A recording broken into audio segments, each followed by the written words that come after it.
Okay, thank you everyone for joining us today. Cameron, are you there? Oh, Yeah. Hello. yeah. So, like, you're restless because you got rid of your hair?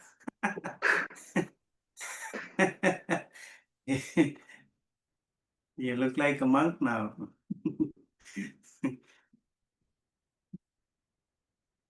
Okay. Well, let's come back to the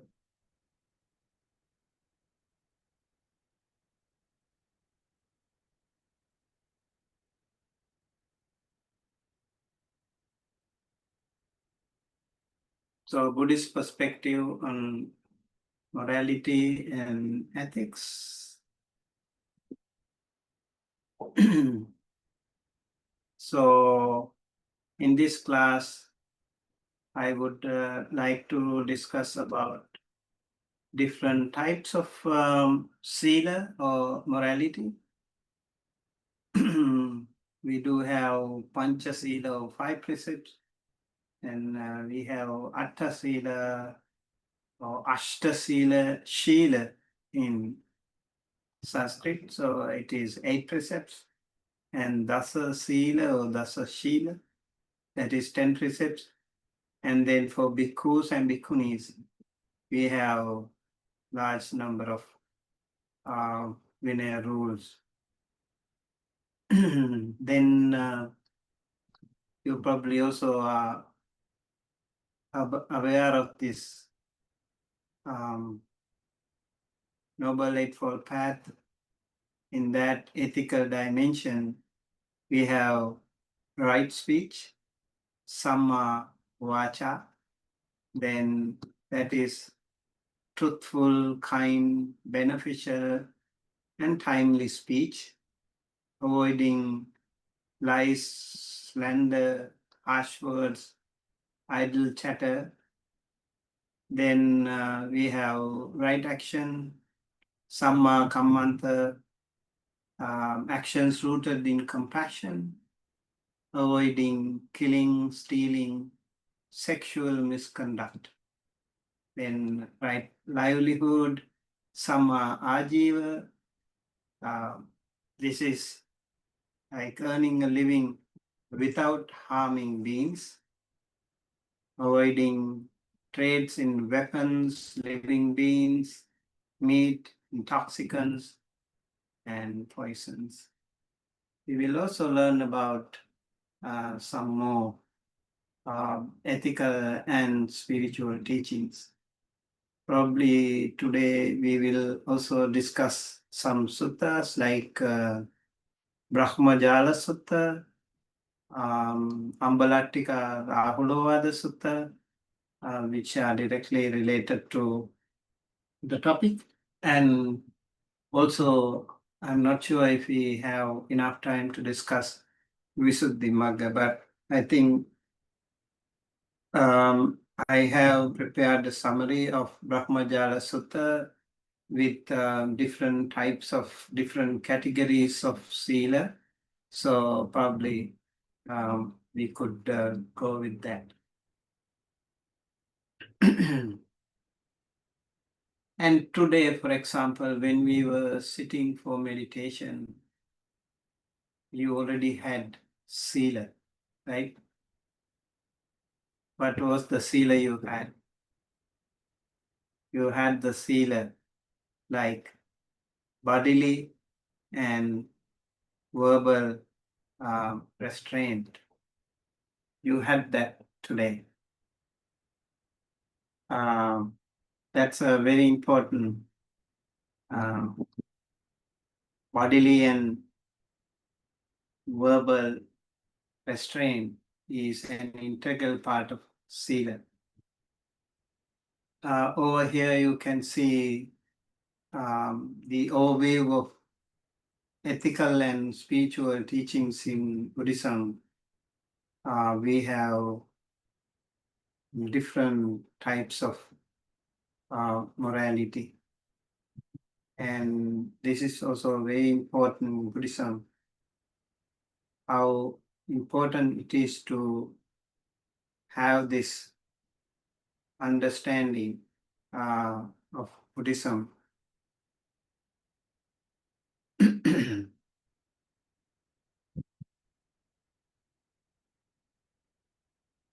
So in the intellectual tradition, we can see rich and diverse aspects, and also minimal Western influence until recent times um, when it comes to Buddhist ethics. And these ethics, the code of ethics in Buddhism has been there for a long time. It has come all the way from the Buddha's time. We've known in the past, in the history, already we learned in the first Buddhist council itself, the Vinaya, or the code of conduct, was assigned to Venerable Upali, the foremost among the Vinayadhara monks. He was in charge of retaining the Vinaya rules. So he is called Vinayadhara. And he and his disciples were taking care of the Vinaya Pitaka, the entire Vinaya Pitaka, which consisted of Parajika Pali, Pachitya Pali, Chullavarga Pali, Mahavarga Pali, and Parivara Pali. This is relatively a shorter version of the Tripitaka, or the three canons, but also it's a really important part. Buddha said, Vinayo nama sasanasa ayu. Vinaya is the very lifeline of the sasana. Sasana is the monks and nuns, their conduct, their existence, their sustenance. Vinaya, or the discipline, is such an integral part of the very existence of the sasana. So for these, we have the core teachings like purification of the mind and development of loving kindness and compassion for all beings. Then we also have frameworks for understanding, like here we see identifies traits and actions causing personal and collective problems. So these can be very important parts of our ethical practice.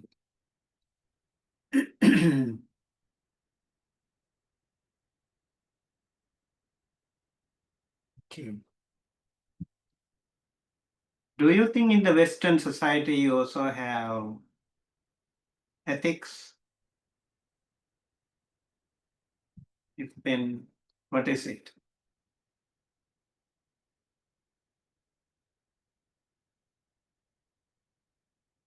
I think every society has this, right?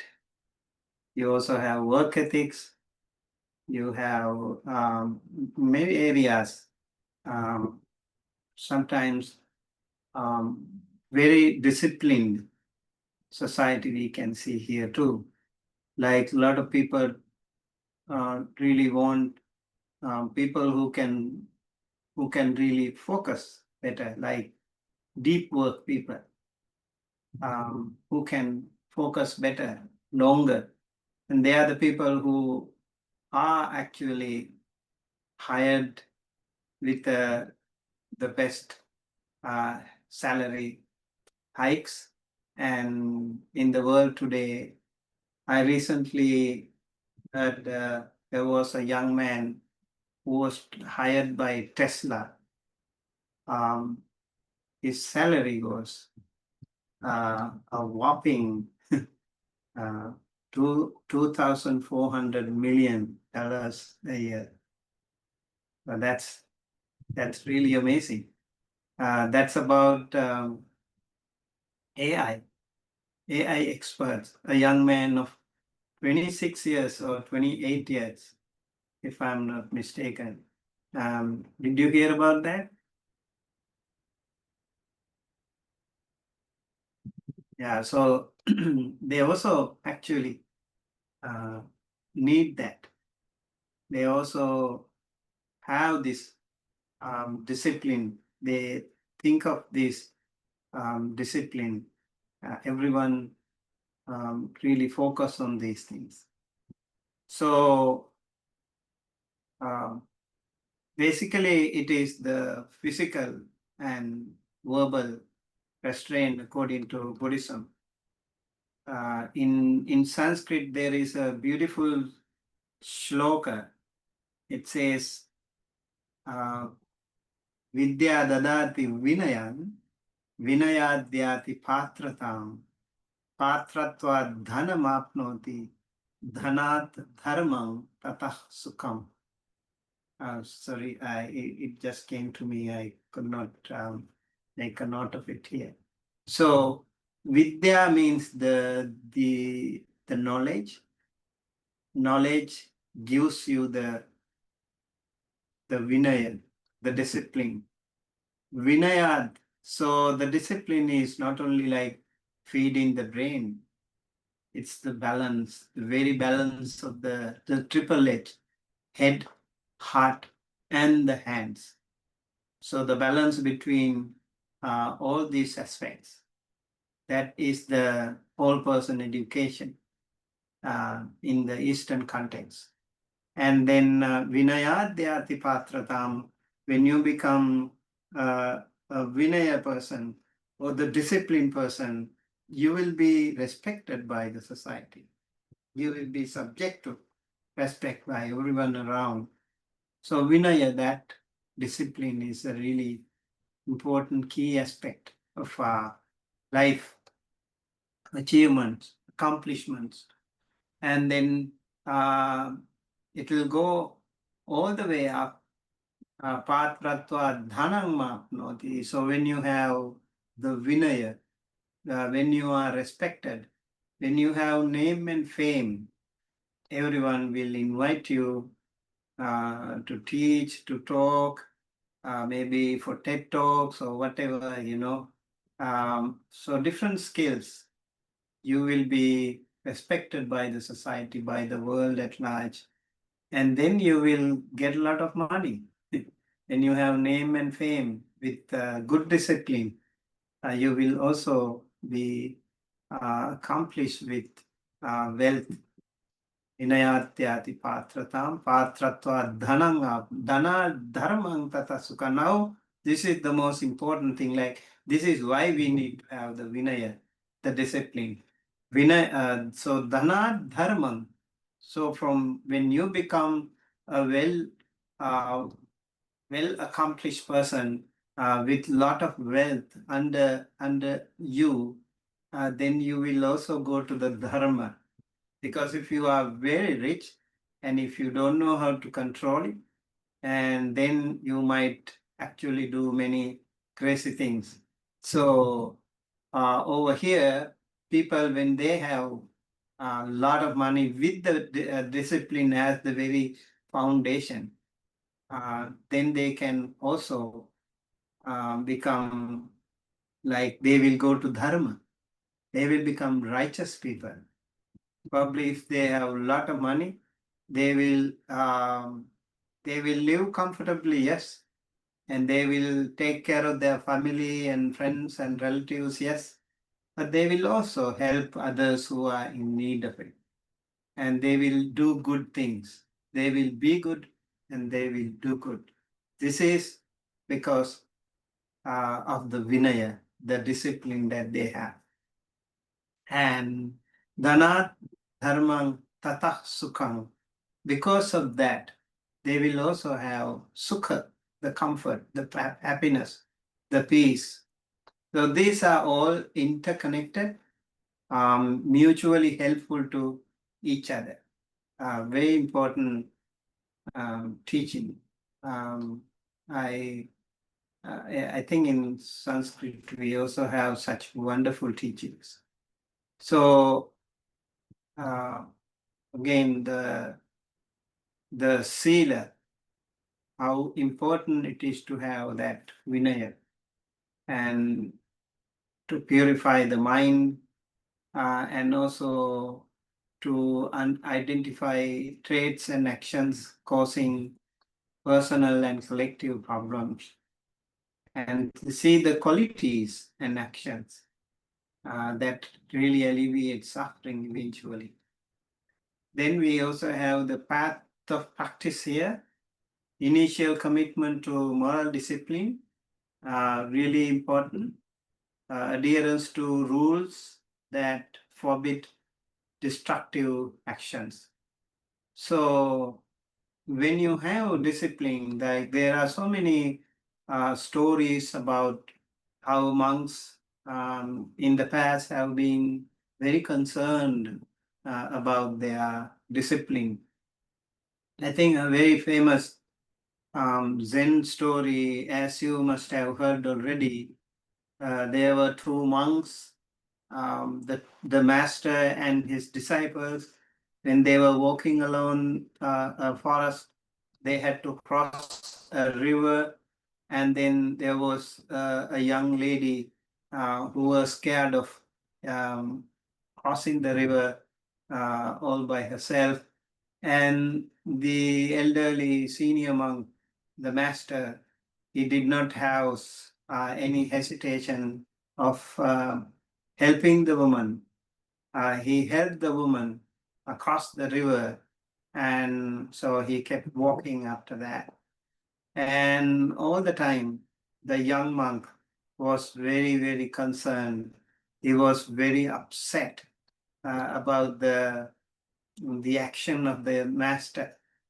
And after long hours of traveling, the master said, the master asked, the young monk asked the master, Master, what have you done?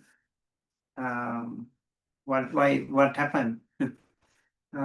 You were not following the Vinaya, he said. And then, what do you mean? I mean, you were not supposed to touch a woman. And then the master said, I have already left her on the other side of the river, and you are still carrying on your shoulders. So, very wonderful teaching, like how practical it is, not blindly following some of those teachings, but real time application of the teaching is the most important thing. And there have been a lot of cases like that. This is also very important, I think. Sometimes Vinaya is definitely there for you to practice the Dharma, but it should not be a hindrance to you in a way. Like when someone is accomplished or achieving Sotapanna, you have to overcome a barrier that is called um, Silabhata Paramasa. So it's part of this Silabhata Paramasa. Rites and rituals. Rites and rituals are so difficult to get rid of because we are already overwhelmed or possessed with so many rites and rituals. So in Buddhism, the Buddha said that itself can be a barrier to in accomplishing your Sotapanna stream entry. A lot of people think like by doing this and by doing that, by practicing this way, by practicing that way, you could, probably achieve, you could be a better person, yes. But then it should not be such a hindrance to you. That's the idea. Eventually, you have to get rid of all those rites and rituals, all those different layers and layers of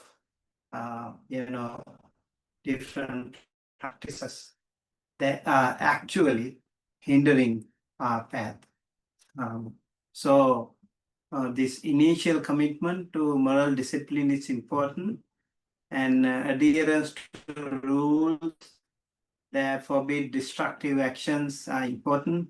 But then again, we also need to think of the practical side of it.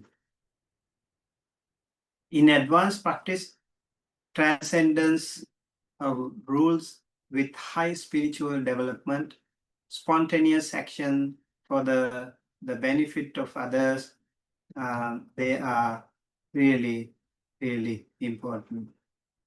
And so this is part of the Sila. In Visuddhimagga, we have three main sections of the entire book. That is called Sila, Samadhi, Panya. Sila is the very foundation, which helps us, practice better or concentrate better, focus better. We can have Samadhi better when we are verbally and physically restrained, disciplined. That can be very important, and that samadhi, that discipline, that tranquility eventually helps us accomplish our wisdom or panya. So in order to achieve wisdom, you need to have concentration or samadhi. So these three are interconnected according to Visuddhimagga. And also we can see, like in Noble Eightfold Path, Sila, Samadhi, Panya are three different segments. The eight Noble Eightfold Paths have been assigned to Sila, Samadhi, Panya. But then again, Sila is not the path to begin with. Like we also need to have Panya or Samadhi, for example, right view. That is the first aspect, first factor in the Noble Eightfold Path. That means, in fact, these two are also interconnected with the others. Without Samadhi or right view, like your navigation, like your Google map, when you go for a long journey, unknown territory, when you traverse in that long journey, you need to have a navigation who can guide you, who can alarm you of the dangers that are existing ahead of you. So the navigation that you have in this spiritual path is nothing but the samadhi, right view. So we can see here, although sila is the foundation, but then again the panya also plays such an integral part of our practice. Without panya, sila could become a barrier like rites and rituals, which can hinder your progress. So you can see them interconnected, mutually helpful to each other. This is also very important when we think of the advanced practice. And again, high ethical standards like value of animal and human life. We have to really pay respect to all sentient beings, like practicing loving kindness, like metta to all sentient beings. We need to know that the value of everyone's life. That way we respect everyone's life. And over here in the 5 precepts, as you already know, we start with Panatipata, Veramani, Sikkhapadang Samadhiyami. I undertake to observe the precept to abstain from killing living beings. So avoid killing sentient beings, all sentient beings. That really is a key here. Vegetarian diet can be again an ideal practice when you go deep into practice.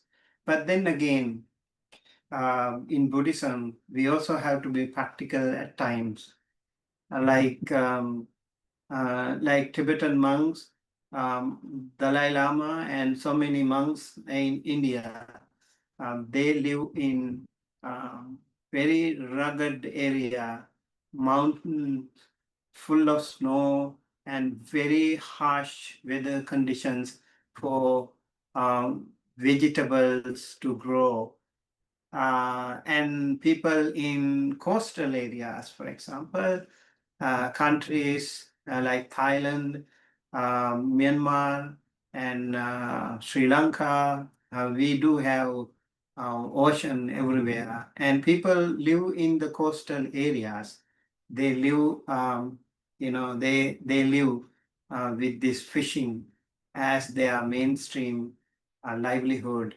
So it's very hard if you ask someone in the fishing villages, hamlets, to practice vegetarianism, like complete vegetarianism.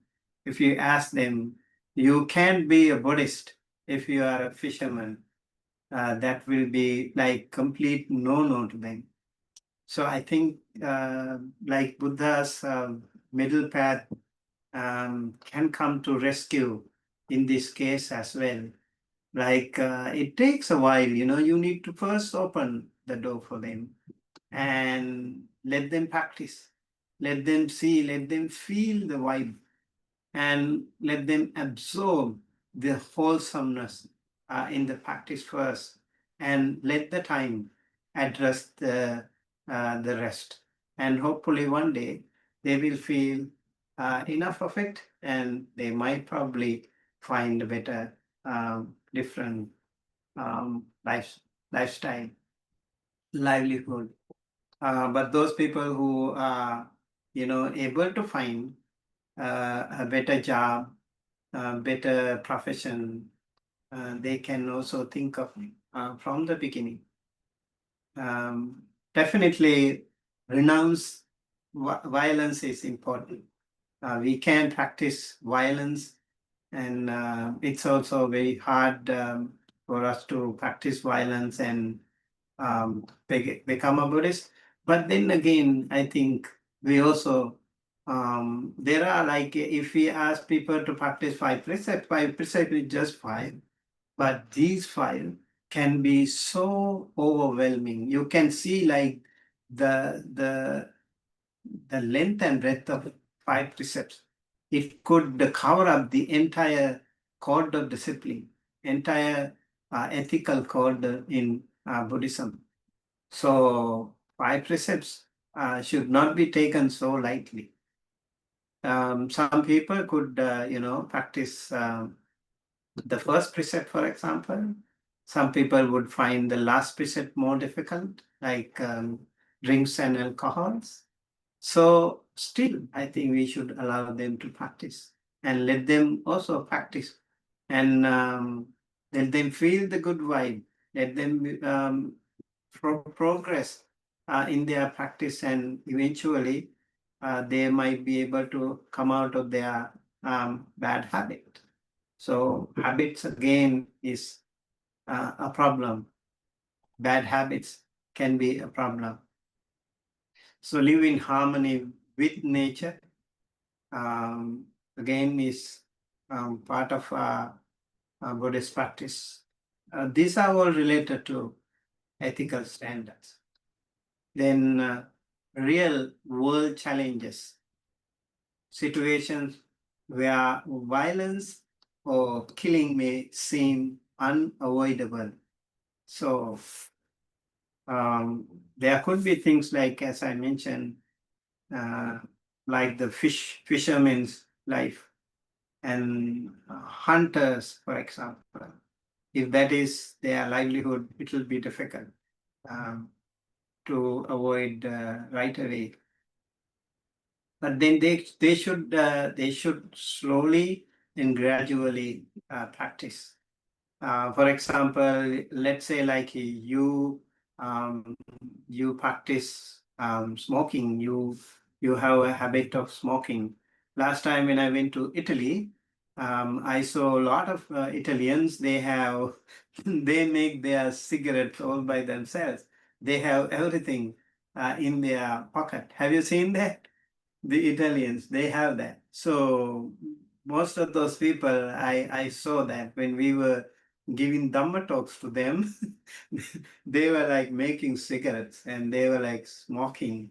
And then they would also talk about how come the Buddhist people, practice like meat eating or something. And then when we say, how come you practice like smoking? These are all difficult at the beginning. It is challenging at the beginning. You need to work on it. You need to make some effort. That is that is the idea. So I asked them, let's say like you smoke 10 cigarettes a day. You don't want to stop it right away. I think it will be disastrous if you do that. But you should do it like gradually. You should minimize um, smoking. Eventually, you should be able to come out of that habit. Same thing with the meat eating, for example. Maybe people can eat, tofu, or some replacements that eventually can help you smoothly transition from meat eating to vegetarianism. Again, vegetarianism doesn't mean that you are already done. Like even in vegetarianism, it's so hard. There are a lot of animals, insects being killed in the process. So it's also um, very hard. Plus, a lot of processed foods are there in the world today. So they are also not really healthy, health-wise, it's not really good. And also, like with the difficulties, maybe scarcity of the food can be a concern too. But we need to find a way. We need to slowly and gradually find a better way. So practice practical advice on acting appropriately and maintain compassion and loving kindness in all situations. I think these are some things that we need to focus. We actually need to uh, practice the dharma. We need to know how to apply the dharma that we already know in real time situations. That's really important. Okay. Over here, you can see the word sila, morality, ethics. Sila is the Sanskrit word, sorry, Pali word. Shila or sheel is the Sanskrit word.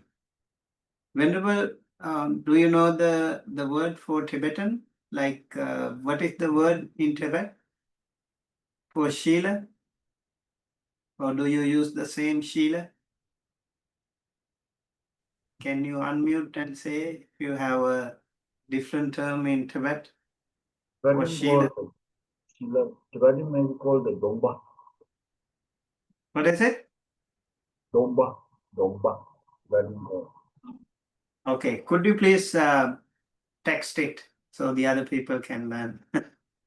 Okay. All right.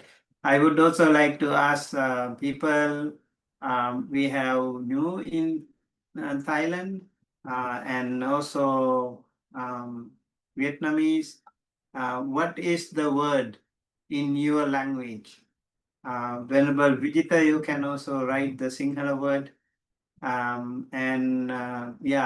if we have here princess, she could probably write the Filipino words too, if you know the word for this. So the meaning here more accurately, moral discipline. Moral discipline is what we call sila or shila. So this refers to commitment and disposition to follow moral rules. Okay, now interesting subject here. So in Buddhism, we talk about these things too, right?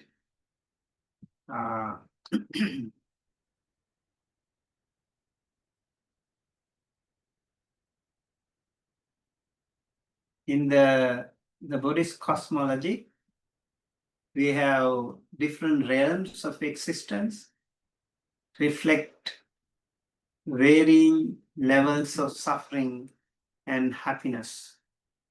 Hells are places of extreme torment for beings overwhelmed by anger and hatred, experiencing endless torture through their own distorted projections. Hungry ghosts suffer from insatiable greed, unable to find satisfaction despite their efforts. There are certain hungry ghosts, it is said they have a belly like a very huge pot, and their throat is like a needle. So it's very hard for them to satisfy their thirst.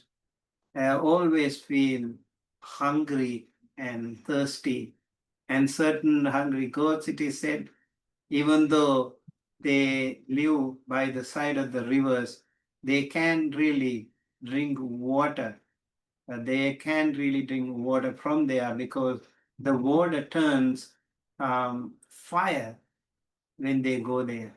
One time, a hungry ghost asked a practicing forest monk, please give me some water from your alms bowl.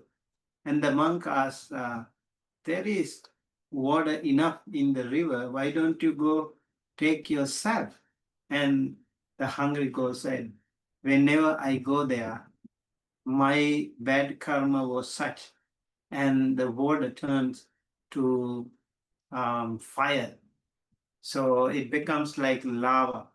So he can drink water. And the monk, out of compassion, took water from his bowl, and he offered the water to him. And that was the first time that this hungry ghost had some water to appease his thirst. There are so many stories like that in the Buddhist literature. So hungry ghosts suffer from insatiable greed, unable to find satisfaction despite their efforts. And animals are also portrayed as limited by ignorance and focused on mere survival. Humans are seen as driven by desire and material pursuit. And we have different kinds of realms according to Buddhist cosmology. You can see here health, that is the worst place. The hungry ghosts are still little okay compared to health, and compared to hungry ghosts, animals still better. And compared to animals, human world is much better, but still not really better than the other hierarchical realms. Over here in the animals realm, you can see they are dominated by ignorance and limited behavior. They are focused on survival. It's very hard for the animals to, do some good deeds. Luckily, we can see some of those pets like domestic animals, maybe like a lot of dogs. People really take care of them when they are like domesticated animals. And so they have lesser opportunities to kill other sentient beings. They have lesser opportunities to commit wrongdoings. So probably they are also very lucky. They don't have fear like other animals who live in the forest, like the jungle, where there are so many predators. They might be targeted all the time. But the domesticated animals have more comfort um, in comparison to the wild animals. Depends on sometimes like you are chained or you are in a cage, that could actually limit. But there are some animals like we do have some dogs here. They are not chained. They're not on leash all the time. They are free, and we also take care of those animals. We see like a lot of hunting dogs in the farmlands over here. Sometimes they come here also, we give some food to them. And we see that, like they are fighting for their food. And the other animals who can live here, they also find life more comfortable. Um, Amazing, like the animals. But they are limited behavior and limited access to many things. There is one dog, um, and she is amazing. Like I think she is just about to, transfer to a better realm because she is kind of little kinder than the other animals. She is um, like very disciplined while eating, and her conducts are different than other dogs. So we could see some improvements in certain animals. Like even like I've seen animals eating vegetables. I don't know how they have, like maybe they have been used to it. And it probably the monks who take care of the animals, maybe they could train those animals to eat vegetables probably so that they can, they can easily transition to the other world. There is a story in Buddhism. There was actually, what do you call, bird nest. There were two parrots, where the little two parrots, they were on a tree, and one day the tree fell down, and the two little birds fell onto two different communities. One community was practicing forest monks, and the other community was a gang of robbers. You know, the the parrot, as you know already, the parrots are able to speak.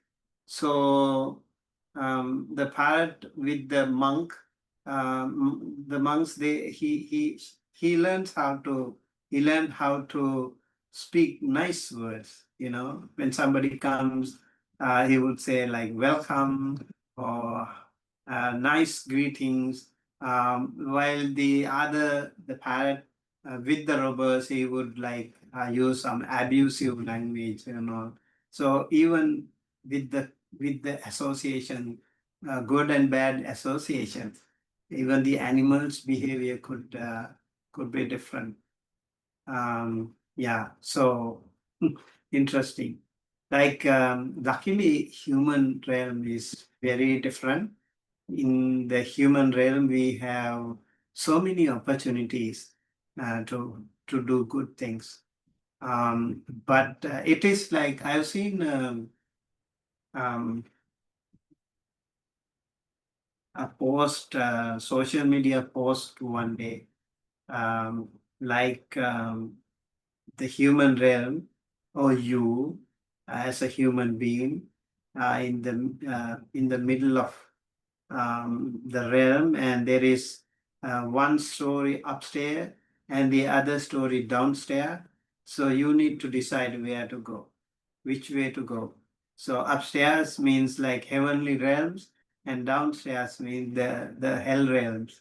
So as human beings, we have more facilities, so many privileges, in fact, because we are the only um, sentient beings who could even become Samma Sambuddha and Pacheka Buddha and also Arahanta, according to Theravada Buddhism. So the other heavenly beings can also attain arahanthood, Brahma realm, they could attain arahanthood, but none of them could actually attain Samma Sambuddha or Pacheka Buddha. That's really limited to them. And when it comes to the animals and hungry ghosts and hell realms, they have no way of achieving any of these realms. And then we also have titans, lower heavens, and heavenly form and formless heavens. So over here, um, like titans live in relatively good conditions, but are consumed by envy and competitiveness, ultimately failing their in their attempts to overcome the gods. The lower heavens are characterized by beautiful but transient pleasures, with gods who are blinded by pride and disregard the suffering of others. That's the problem. That is their limitation.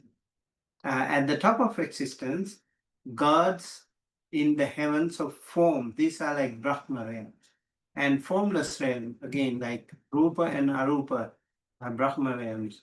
And these heavens experience long periods of peaceful bliss, though their contentment is still subject to impermanence. That is the thing here. We need to focus, need to just learn about in the Buddhist teachings. Okay, so you can see in Buddhist cosmology, actions driven by greed and hatred and also delusion. In all these realms, this could be a big problem. So that's one thing, that we are tied to the circle of transmigration. So eventually these lead to rebirth in the three lower realms of suffering, like hells, hungry ghosts, and animals. And so actions with better motivations, but still tainted by self-concern, lead to rebirth in the higher realms of titans, humans, and gods. Most sentient beings are trapped in this cycle of rebirth, experiencing various forms of suffering across realms. The human realm is unique in offering the opportunity for awakening, as I mentioned before, which can liberate individuals from this cycle. Some modern interpretations view the six realms as psychological states related to specific emotional reactions, while traditional Buddhism regards them as literal realms of existence. To avoid negative rebirths, many Buddhists follow strict moral discipline. This is what I wanted to actually highlight here.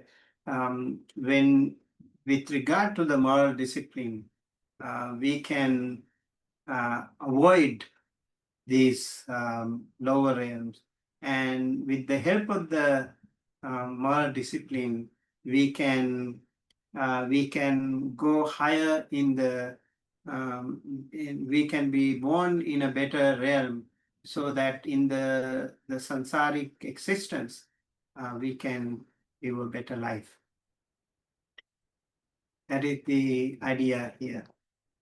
So you can see like circle of rebirth.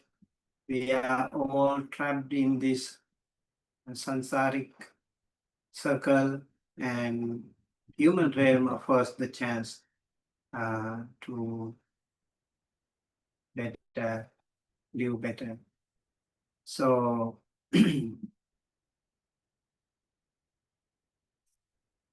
over here we can see like different types of precepts. Like mostly the lay people follow the 5 precepts, as I mentioned. Although this looks like simple 5 precepts, that can actually be so extensive when it comes to deeper practice of this. So the purpose of this practice is to prevent rebirth in lower realms and develop self-respect. Like you respect others' life, you respect others' property, you respect others' family life, and also you become truthful and sincere, and you become away from avoid those intoxicating drinks and drugs. That way you can earn really good respect from the society as well. And this way you can, when we practice 5 precepts, we can reduce the trouble and suffering.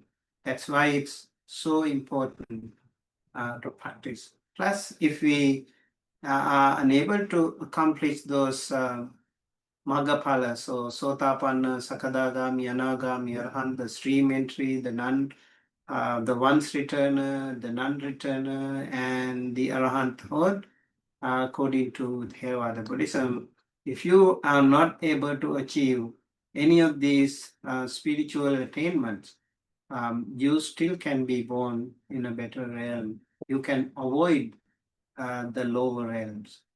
That is the purpose. And then we also have the 10 good courses of action, where we can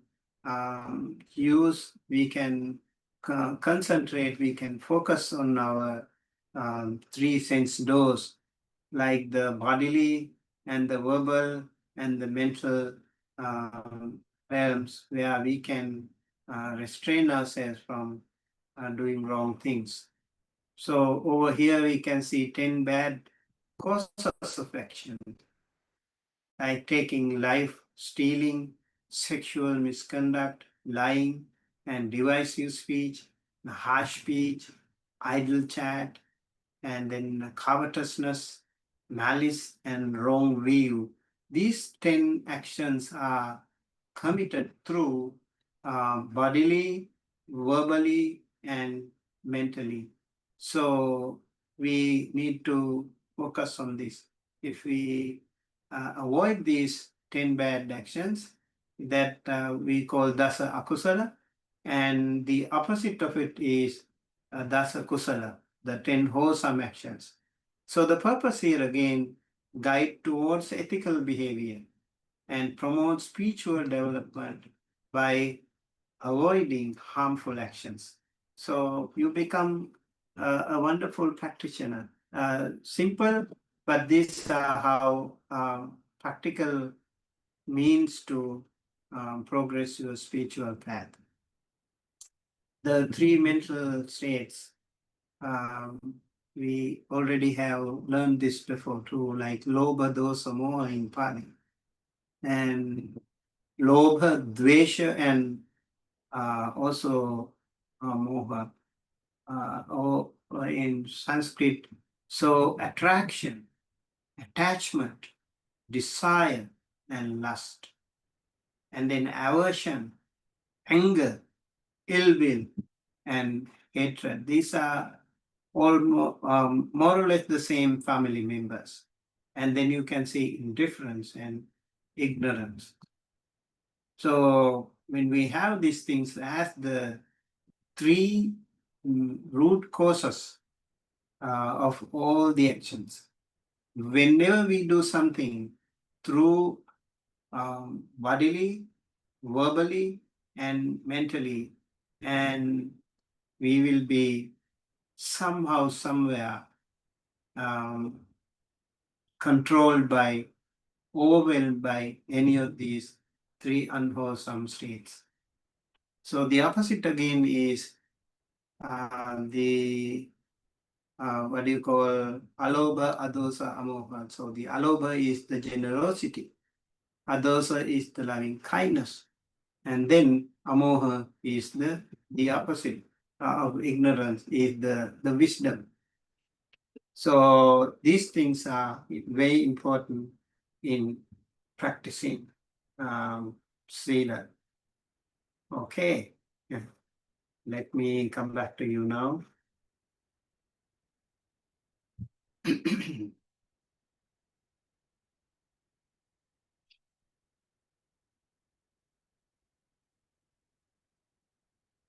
Okay, any questions, comment?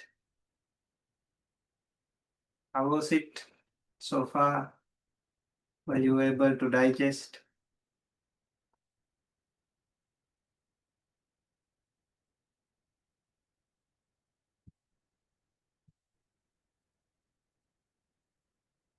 Venerable Janchuk, do you have different version of Sila?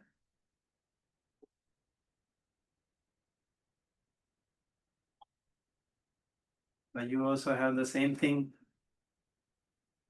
maybe interpreted differently, right?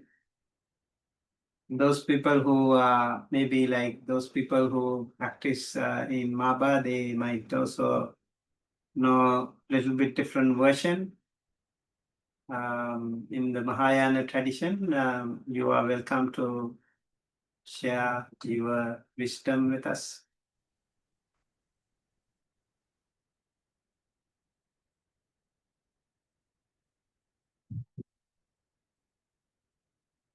Anyone who comes regularly visits Maba?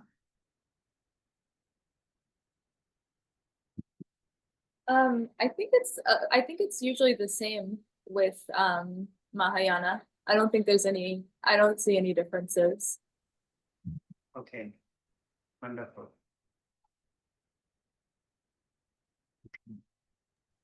That's But good to hear because what is Maba?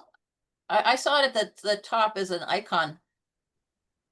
yeah, Maba is Mid-America Buddhist Association. That is where the RMT is located. Right Mindfulness Training Academy. Yeah, that's why people, you might hear this word constantly, like Maba. Even to me at the beginning, I was like confused. What is this Maba?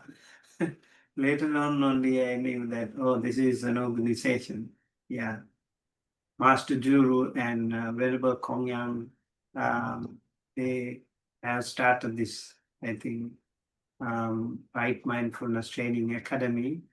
And now it's really wonderful. They have actually merged all traditions together. This is so beautiful. Over here also we can see all different traditions working together hands in hand. So beautiful. And so we learn from each other, we respect each other, and we share with each other. That is really wonderful. Time to grow together, not individually, right? So I think united we stand, always. Divided we fall, right? Yeah, so maybe like if you find something different, you are always welcome to, you know, or in Zen Buddhism it is different, or in Mahayana Buddhism it's different, maybe a different interpretation. Like in the Western tradition, I heard like you have something called Navayana or something. Do you know about that? Like in the West now, people they always try different things. It's like Theravada, Mahayana, and then Vajrayana, and then Navayana. I heard there is another tradition.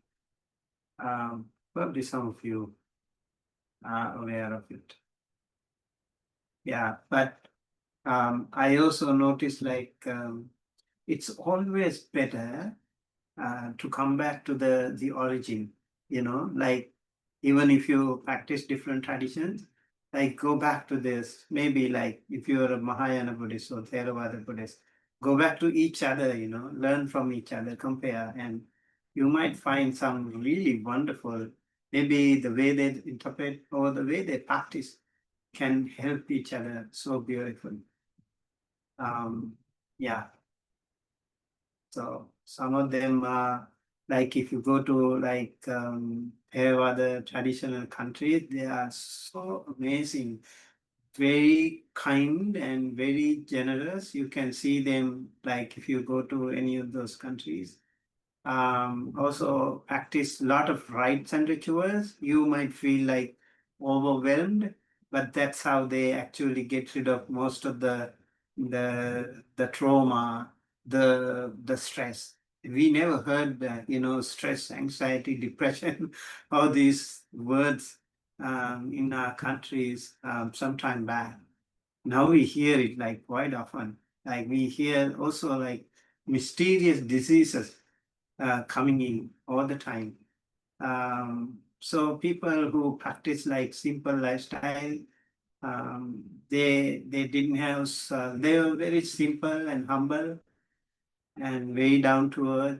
They could smile, they could practice generosity.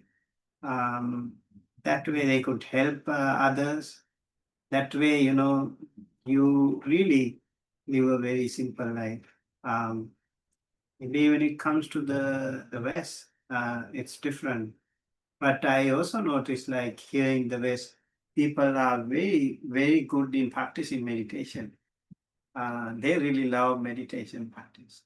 Like most of the traditional Buddhists, they are not so much into meditation. And the Western people really love meditation.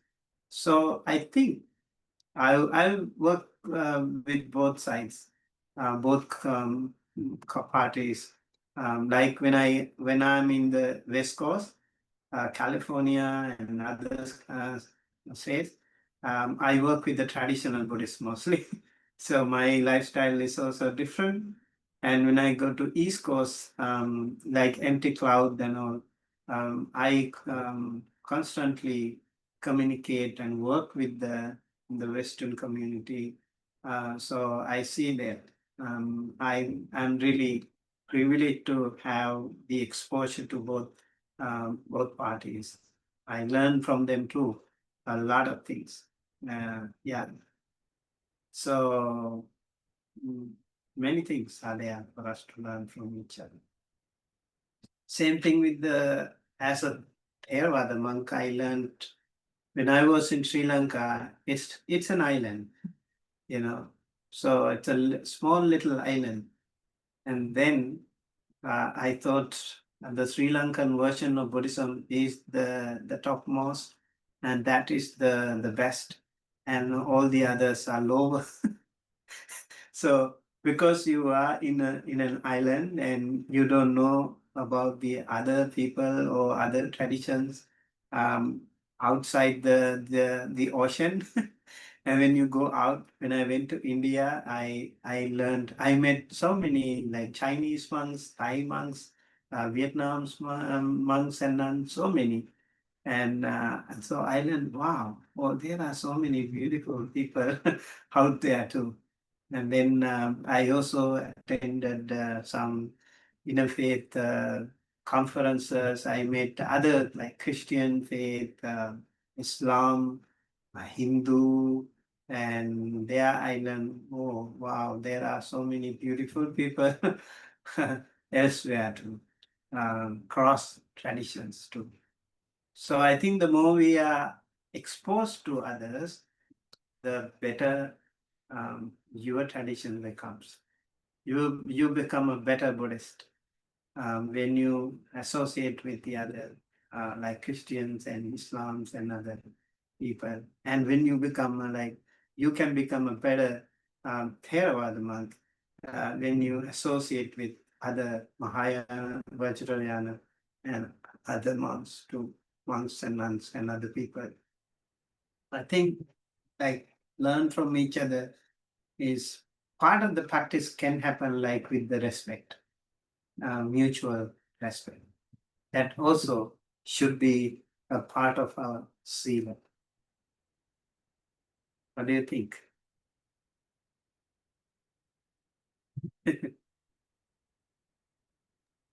Agreed. You- Yeah,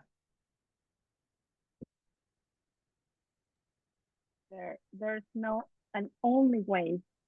And about what you were talking about, the behaviors of therapists and CBT specialists, cognitive behavioral. It's easy to engage in a bad behavior. If you practice, well, eventually it's not good for yourself. And with my clients, what I do is to examine the thoughts that you have, what distorted thoughts about any situation that is causing suffering. And it's very interesting to connect what I'm learning about Buddhism and ethics and moral and all these values with the values of each people, each person, and how not to in a way of being dogmatic, but in a way to more like curiosity about what you think about your behavior and what are the causes in your life and the impact in your family and wife and in all your wealth, let's say. And this week I've been talking with my clients about this, about what is the middle way of wealth, and in they don't know that this is coming from this teaching, but applies easily to their very down to earth the Buddha teaching. So yeah, it's very interesting to connect not just from different Buddhist traditions, but with psychology and different also therapeutical approaches. beautiful. Thank you, Gabriela. I think for sharing that because you as a counselor, you can also learn a lot of things. And maybe you can become a wonderful counselor yourself. I sometimes, I notice like we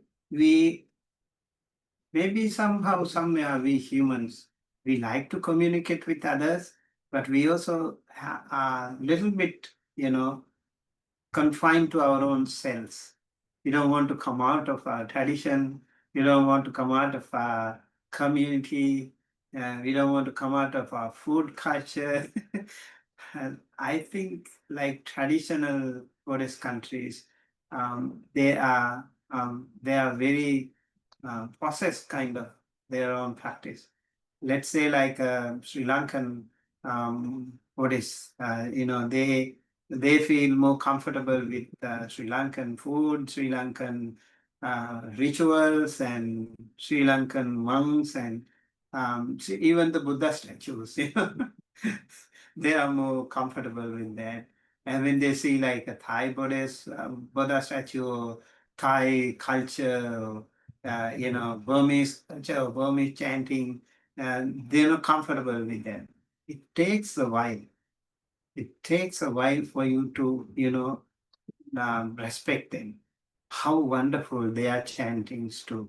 How wonderful their culture too. You can see so many really, really wonderful things from their traditions too.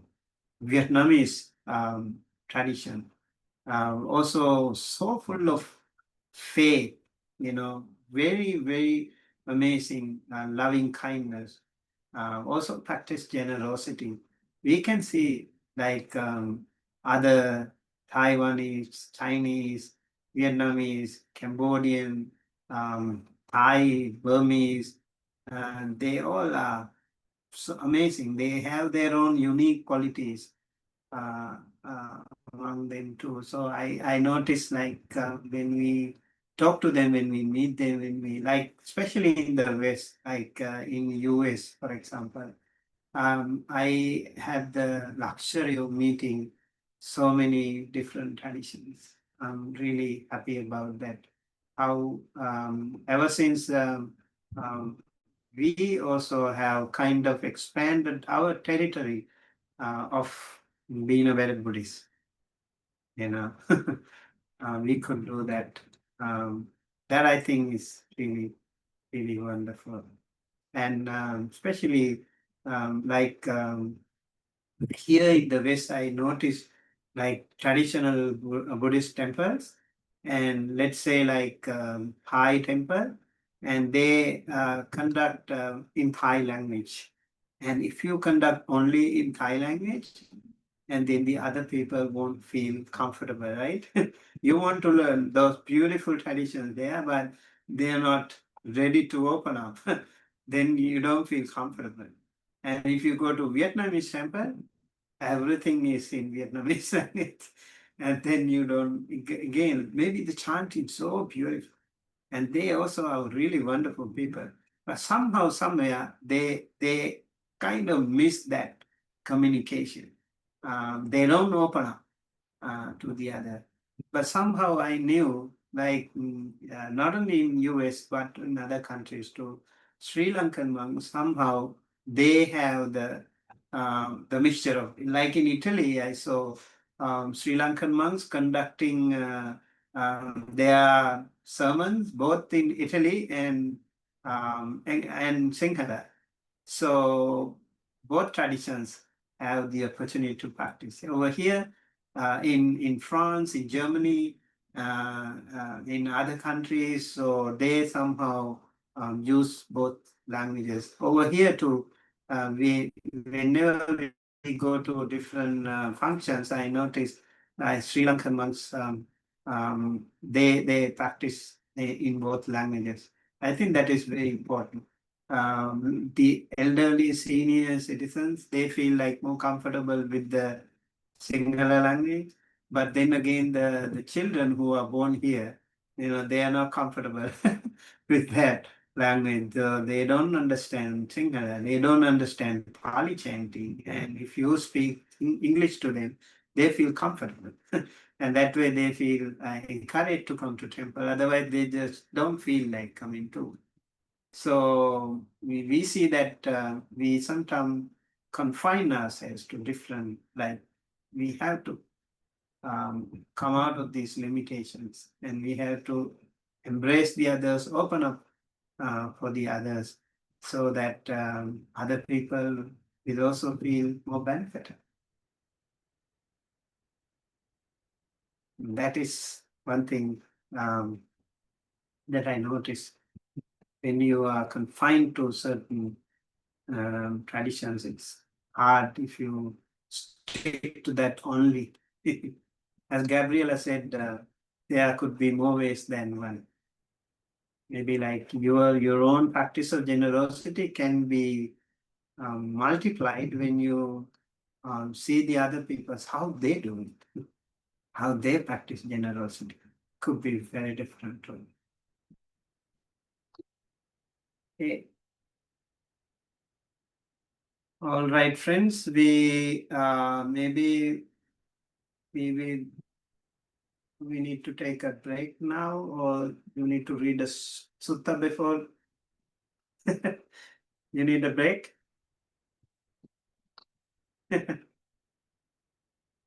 Okay, let's take a break. And then we come back to read the sutta and further. Okay, 15 minutes break.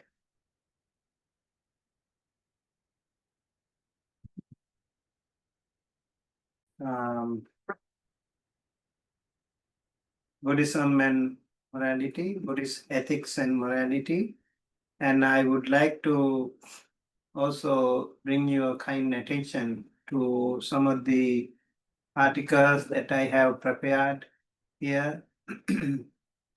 One is Buddhist ethics and morality, an overview of ethical and spiritual teachings.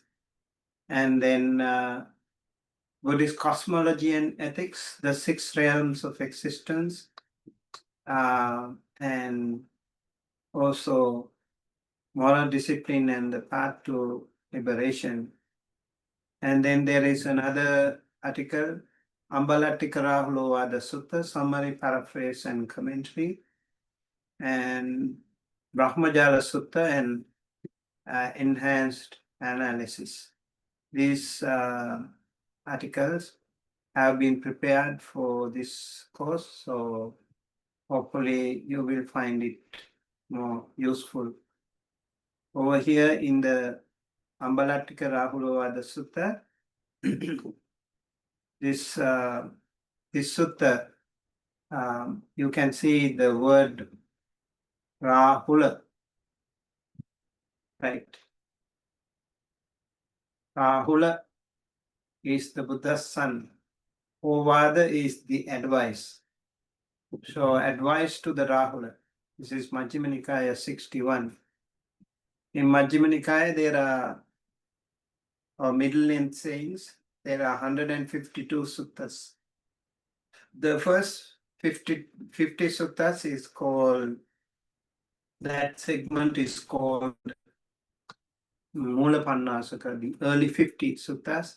The second 50 is called Majjhima Pannasaka, the middle 50. And the last 52 suttas, that segment is called Uparipannasaka. And this sutta belongs to the second segment, the Majjhima Pannasaka. So from beginning to 61, we can see the number here. MN 61. PTS means Pali Text Society. So advice to Venerable Rahula. When you reflect, if you know, this action that I wish to do with the body would lead to my own affliction or to the affliction of others or to the affliction of both. It is an unwholesome bodily action with painful consequences, with painful results. Then you definitely should not do such an action with the body. But when you reflect, if you know this action that I wish to do with the body would not lead to my own affliction or to the affliction of others or to the affliction of both. It is a wholesome bodily action with pleasant consequences, with pleasant results.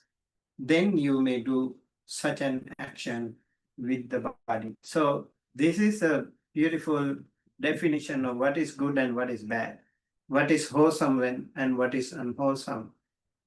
The Buddha's advice to Rahula in determining what is good and what is bad has become a very popular Buddhist definition of kusala and akusala, punya and papa, good and bad, and merit and demerit. So this is a very popular quote from this Ambalatika Rahulovada Sutta. I would like to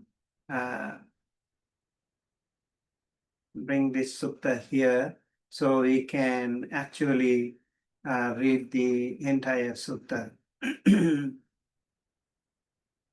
Let's see if we can. Maybe, oh yeah, it's not that, but at least maybe we can try to read the sutta to a certain extent if possible. Yeah. Anyone would like to volunteer? Read the sutta? I'll read if it's helpful, Bhante. Okay. Okay. Ambalatika Rahulavada Sutta. Instructions to Rahula at Mungo Stone. I have heard that on one occasion, the Blessed One was staying near Rajagaha at Bamboo Grove, the squirrel's feeding ground. At that time, Venerable Rahula was staying at the Mango Stone. Then the Blessed One, arising from his seclusion in the late afternoon, went to where Venerable Rahula was staying at the Mango Stone. Venerable Rahula saw him coming from afar, and on seeing him, set out a seat and water for washing the feet. The Blessed One sat down on the seat, set out, and having sat down, washed his feet. Venerable Rahula, bowing down to the Blessed One, sat to one side. Then the Blessed One, having left a little bit of water in the water dipper, said to Venerable Rahula, Rahula, do you see this little bit of leftover water remaining in the water dipper? Yes, sir. That's how little of a contemplative there is in anyone who feels no shame at telling a deliberate lie. Having tossed away the little bit of leftover water, the Blessed One said to Venerable Rahula, Rahula, do you see how this little bit of leftover water is tossed away? Yes, sir. Rahula, whatever there is of a contemplative in anyone who feels no shame at telling a deliberate lie is tossed away just like that.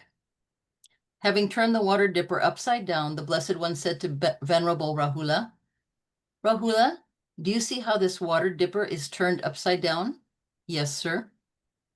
Rahula, whatever there is of a contemplative in anyone who feels no shame at telling a deliberate lie is turned upside down just like that. Having turned the water dipper right side up, the Blessed One said to Venerable Rahula, Rahula, do you see how empty and hollow the water dipper is? Yes, sir. Rahula, whatever there is of contemplative in anyone who feels no shame at telling a deliberate lie is empty and hollow just like that. Rahula, it's like a royal elephant, immense, pedigreed, accustomed to battles. Its tusks like chariot poles. Having gone into battle, it uses its forefeet and hind feet, its forequarters and hindquarters, its head and ears and tusk and tail, but keeps protecting its trunk. The elephant trainer notices that and thinks, this royal elephant has not given up its life to the king. But when the royal elephant, having gone into battle, uses its forefeet and hind feet, its forequarters and hindquarters, its head and ears and tusk and tail, and his trunk, the trainer notices that and thinks, this royal elephant has given up its life to the king. There is nothing it will not do. In the same way, Rahula, when anyone feels no shame in telling a deliberate lie, there is no evil, I tell you, he will not do. Thus, Rahula, you should train yourself. I will not tell a deliberate lie, even in jest. What do you think, Rahula? What is a mirror for? For reflection, sir. In the same way, Rahula, bodily actions, verbal actions, and mental actions are to be done with repeated reflection. Whenever you want to do a bodily action, you should reflect on it. This bodily action I want to do, would it lead to self-affliction, to the affliction of others, or to both? Would it be an unskilled bodily action with painful consequences, painful results? If, on reflection, you know that it would lead to self-affliction, to the affliction of others, or to both, it would be an unskillful bodily action with painful consequences, painful results. Then any bodily action of that sort is absolutely unfit for you to do. But if on reflection, you know that it would not cause affliction, it would be a skillfully bodily action with pleasant consequences, pleasant results, then any bodily action of that sort is fit for you to do. While you are doing a bodily action, you should reflect on it. This bodily action I am doing, Is it leading to self-affliction, to affliction of others, or to both? It is an unskillful bodily action with painful consequences, painful results. If on reflection, you know that it is leading up to self-affliction, to the affliction of others, or to both, you should give it up. But if on reflection you know that it is not, you may continue with it. Having done a bodily action, you should reflect on it. This bodily action I have done, did it lead to self-affliction, to the affliction of others, or to both? Was it an unskillful bodily action with painful consequences, painful results? If, on reflection, you know that it led to self-affliction, to the affliction of others, or to both, it was an unskillful bodily action with painful consequences, painful results, then you should confess it, reveal it, lay it open to the teacher or to a knowledgeable companion in the holy life. Having confessed it, you should exercise restraint in the future. But if on reflection, you know that it did not lead to affliction, it was a skillful bodily action with pleasant consequences, pleasant results, then you should stay mentally refreshed and joyful, training day and night in skillful mental qualities. Thank you. Thank you so much. So we can see here the wonderful teaching pedagogy of the Buddha, like his visual, the way he was using things around to teach. That was again an integral part of the Buddha's teaching. He was such a wonderful teacher, exemplary teacher, and he used that to perfection depending on different people's mental capacity. And the Buddha, particularly, he had the capacity to figure out somebody's, mental capacity. He knew exactly how a person's mental capacity and what way should he teach the Dhamma to him. He had the personal profile, not only for this birth, but also many births in the past and also to the future. He could see everything very clearly. So it was easier for Buddha to inculcate those methodology. For here, you can see when Rahula was washing his feet, and that itself was good enough for him to teach the Dhamma. Like then the Blessed One, having left a little bit of water in the water dipper, said to Venerable Rahula, Rahula, do you see this little bit of leftover water remaining in the water dipper? So he says it's like the how little of contemplative there is in anyone who feels no shame at telling a deliberate lie. So how he was emphasizing the importance of practicing the precepts, and slowly and steadily. And also we need to remember whenever Rahula is a teenager by now, and this was Buddha was gradually let him evolve, and he was helping Venerable Rahula in quite a few occasions.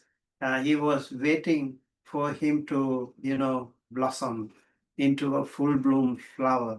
The Buddha was helping Venerable Rahula. Although he became a young Samanera monk at the age of 7, and still he was not able to attain the final liberation until he was a teenager.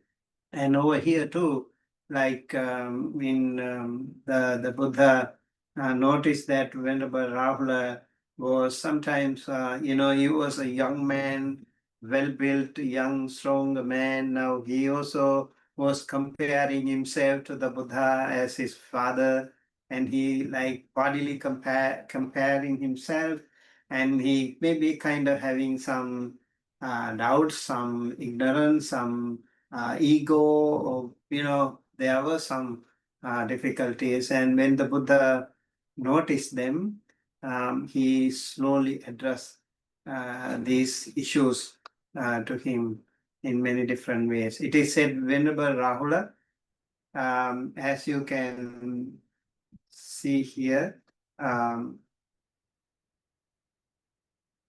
so Venerable Rahula, when he was, can you see the article here? Yeah, I just wanted to actually show the picture here. I'm not sure if you can. Oh, yeah. So you can see here the Volathita, how he was using that to. Can you see the picture, please? Yes, we can see it. Okay, good. Can see it. So, yeah. So you can see here the Buddha was giving him, using that very own water to teach the young teenager, monk. And eventually he helped him finally to focus on Anapanasati, and then the Buddha helped him attain the final liberation. So this particular sutta, Ambaratikasa Rahulovada Sutta, Maharahulovada Sutta, are some of the suttas that the Buddha used to teach his son, Venerable Rahula.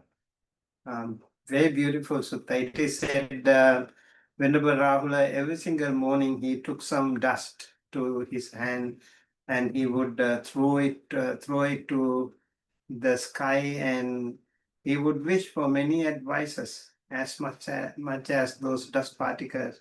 So may I receive many advices, good advices and instructions from my senior monks. He was so humble and so simple monk, although he was the son of the Prince Siddhartha. It's amazing. There are a lot of things to also learn from this young monk. Okay. And so let's move to, I think, Brahmajala Sutta.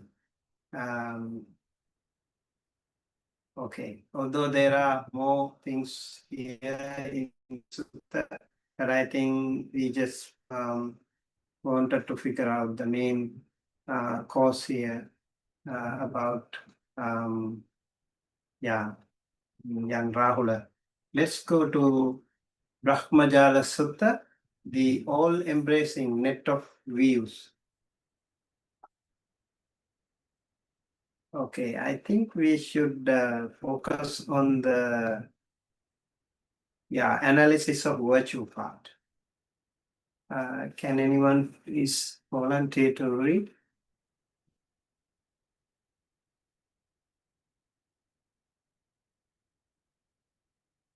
I can read, Dante. Okay. The short section on virtue. It is because only two trifling and insignificant matters to the minor details of mere moral virtue that a worldling would refer when speaking in praise of the Tathagata. And what are those trifling and insignificant matters, those minor details of mere moral virtue to which he would refer? Having abandoned the destruction of life, the recluse Gautama abstains from the destruction of life. He has laid aside the rod and the sword, and dwells conscious, full of kindness, compassionate for the welfare of all living beings. It is in this way, because that the worldling would speak when speaking in praise of the Tathagata. Or he might say, having abandoned taking what is not given, the recluse Gautama abstains from taking what is not given, accepting and expecting only what is given. He dwells in honesty and rectitude of heart. Or he might say, Having abandoned unchaste living, the recluse Gautama lives the life of chastity. He dwells remote from women and abstains from the vulgar practice of sexual intercourse. Or he might say, having abandoned false speech, the recluse Gautama abstains from falsehood. He speaks only the truth. He lives devoted to truth, trustworthy and reliable. He does not deceive anyone in the world. Or he might say, having abandoned slander, the recluse Gautama abstains from slander. He does not repeat elsewhere what he has heard here in order to divide others from the people here, or does he repeat here what he has heard elsewhere in order to divide these from the people there? Thus, he is a reconciler of those who are divided and a promoter of friendships, rejoicing, delighting, and exulting in concord. He speaks only words that are conducive to concord. Or he might say, having abandoned harsh speech, the recluse Gautama abstains from harsh speech. He speaks only such words as are gentle, pleasing to the ear, endearing, going to the heart, urbane, amiable, and agreeable to many people.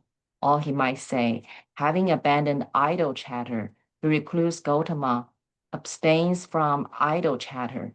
He speaks at the right time, speaks what is factual, speaks on the good, on the Dharma, and the discipline.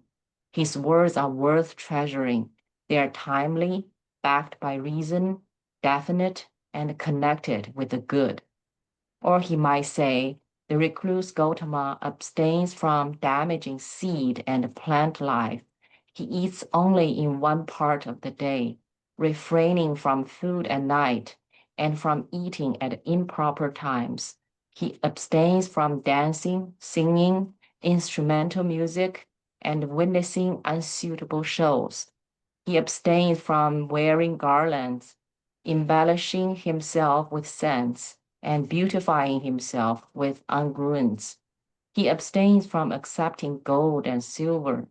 He abstains from accepting uncooked grain, raw meat, women and girls, male and female slaves, goats and sheep, fowl and swine, elephants, cattle, horses, and mares.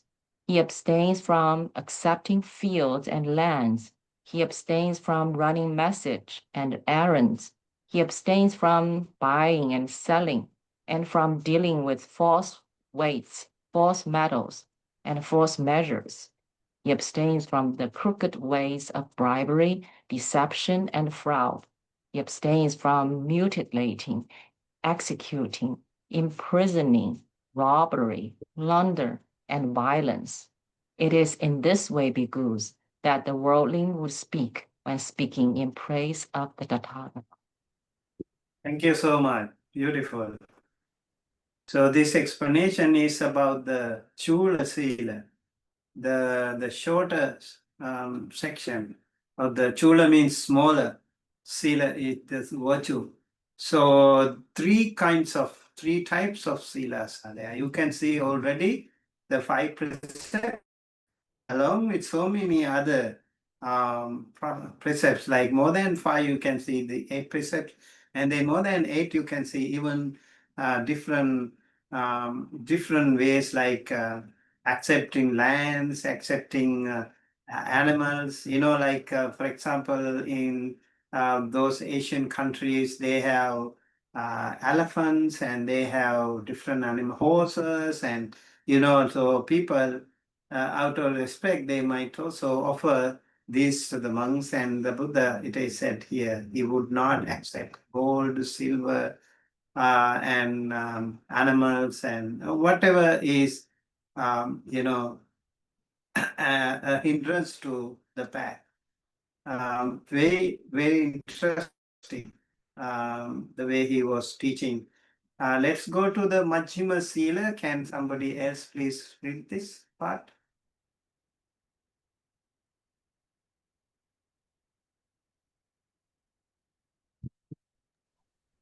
I can read Bhante. Okay. The intermediate section on virtue.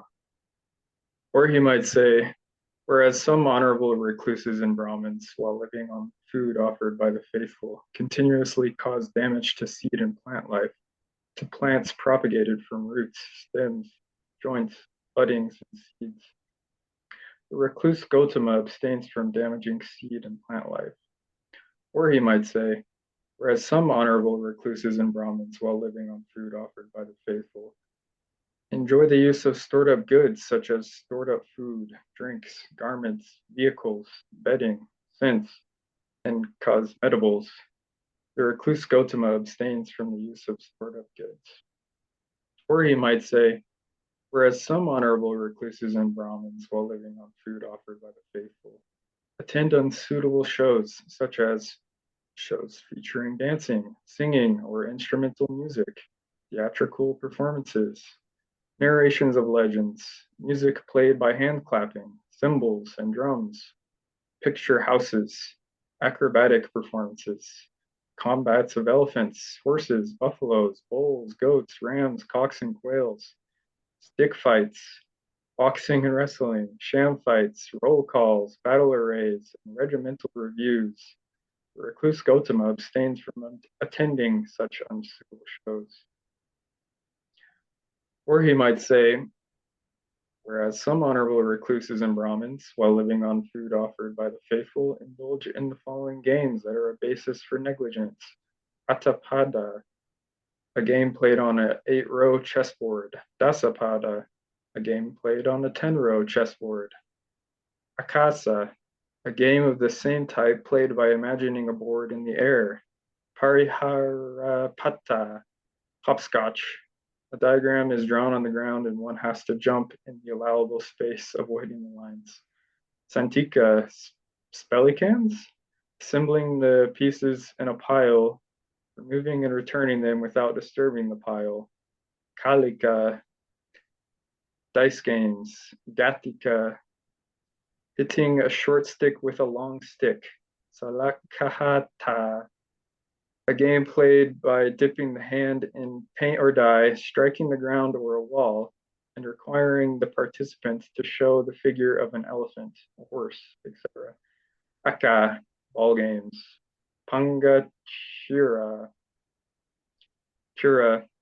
blowing through toy pipes made of leaves. Bangkaka, plowing with miniature plows.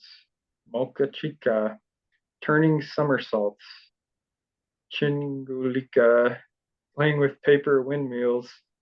Patalika, playing with toy measures. Rataka, playing with toy chariots. Danuka, playing with toy bows. Akarika, guessing at letters written in the air or one's back. Manasika, guessing others' thoughts. Yatavaja, games involving mimicry of deformities. The recluse Gautama abstains from such games and recreations.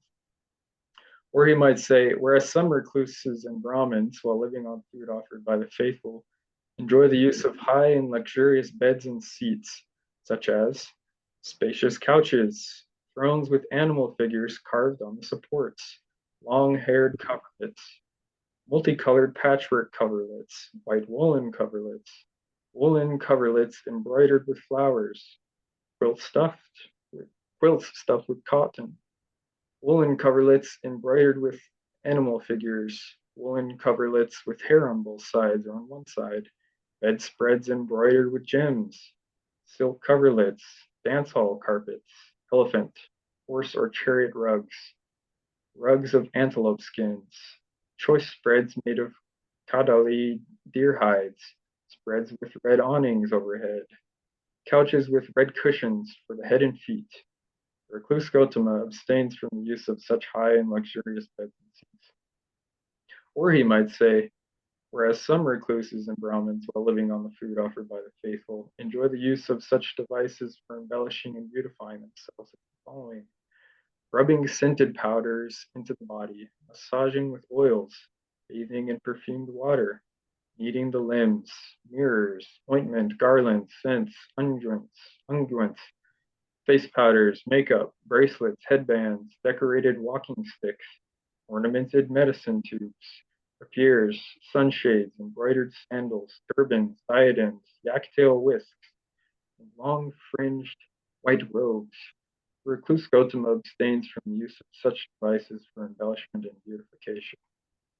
Or he might say, whereas some recluses and Brahmins, while living on the food offered by the faithful, engage in frivolous chatter, such as talks about kings, thieves, and ministers of state, talk about armies, dangers, and wars, talk about food, drink, garments, and lodgings, talk about garlands and scents, talk about relatives, vehicles, villages, towns, cities, and countries, talk about women, and talk about heroes, street talk, and talk by the well, talk about those departed in days gone by, rambling chit chat, speculations about the world and about the sea, talk about gain and loss. The recluse Gautama abstains from such frivolous chatter.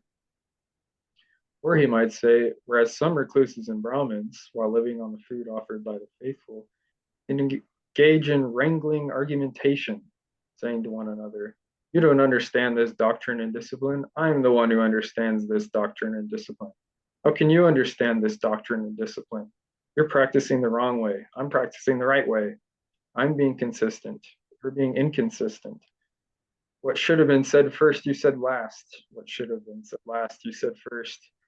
What you took so long to think out has been confuted. Your doctrine has been refuted. You're defeated. Go try and save your doctrine, or disentangle yourself now if you can." The recluse Gautama abstains from such wrangling argumentation. Or he might say, whereas some recluses and Brahmins, while living on food offered by the faithful, engage in running messages and errands for kings, ministers of state, Katyas, Brahmins, householders, or youths, who command them, "Go here, go there, take this, bring that from there." Recluse Gautama abstains from such running messages and errands. Or he might say, whereas some recluses and Brahmins, while living on the food offered by the faithful, engage in scheming, talking, hinting, belittling others, and pursuing gain with gain. The recluse Gautama abstains from such kinds of scheming and talking. It is in this way, bhikkhus, that a worldling would speak when speaking in praise of the Tathagata. Thank you. Thank you so much. Very interesting analysis here, right? About the Majjhima Sila.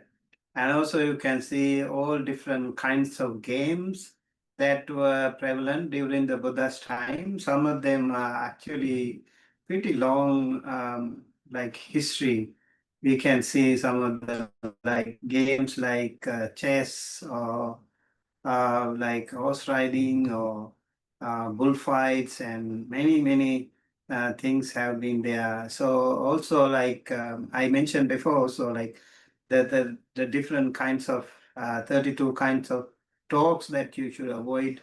So the Buddha gave uh, all these, let's as the middle sila or Majjhima sila, intermediate section of on virtue in the Brahmajala Sutta. Same here, when it comes to the long section of virtue, Mahasila, again, so many different ways like the Sila should be practiced. So when we see these things actually, you can see these are not really like confined to the 5 precepts or 8 precepts or 10 precepts. Or you can see so many things are there that we should be concerned. Like if we become real-time serious practitioners over here in this sutta, actually I have actually made a summary of the sutta here. You can see that later, and also paraphrase and the commentary, historical and cultural significance, and methodological innovation, the ethical and pedagogical dimensions, and contemporary philosophical relevance and implications for Buddhist cultural studies.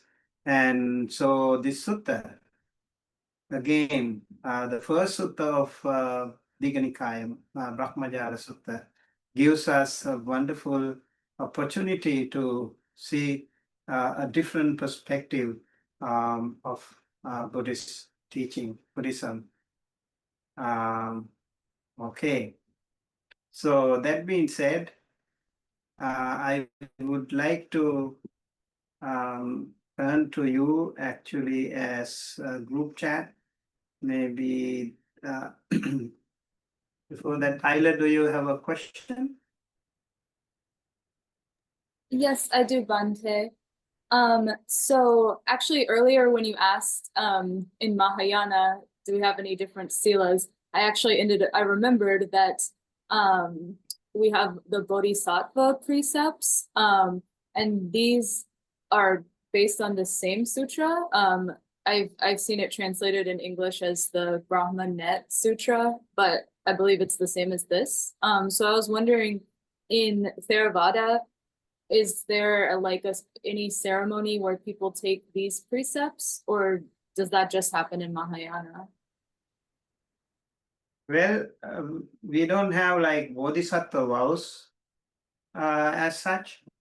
You know, the Bodhisattva vows normally take by themselves, individually. If you want to become a Samma Sambuddha, you can decide. Okay, I want to be a Samma Sambuddha one day. You can decide. You as a lady, today you can start practicing the paramitas.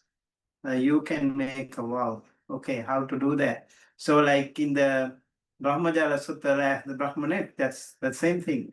So over here we can see many different kinds of precepts that we need to. So by reading, by learning, by listening, by associating with those Kalyana Mitra friends, we learn about our own precepts, right? So 5 precepts is the very basic, and then you keep expanding and expanding and expanding, and then you can think of all kinds of vows, the paramitas, the perfections, and all kinds of defilements in you, and then like the fourfold efforts, like how to get rid of the unwholesome practices that you already have, how to avoid the unwholesome practices that you don't have it right now, how not to allow those things to come to you, and how to how to improve, maybe how to absorb the others wholesome practices, and then how to further improve your own wholesome practices. So all these are part of the practice. So in Theravada Buddhism, all of us are bodhisattvas too. Like if you want to be an arahanta, you still become a bodhisattva. If you want to become a Pacceka Buddha, you still are a bodhisattva. If you want to become a Samma Sambuddha, you still are a bodhisattva on your own way. Just like, let's say, like you want to do PhD, you want to do MA, you just want to do BA, and that's it. So you will all graduate in different ways, and also like if you want to cross the stream, you might take a ship, a larger ship, or just a small ferry, or just a rowing boat, so you still will be able to cross the river. That is the idea in Buddhist perspective on these ways. But when it comes to the end of the journey, everyone will be equal, like no defilements anymore, no turn back. That is the idea. And once you become an arahanta, you will never come back to the samsara anymore. You will never be born again. You have cut off the circle of transmigration. That is the idea. Okay. All right. So let's take a different turn here. Like I'd like to actually give you an opportunity to discuss together in groups.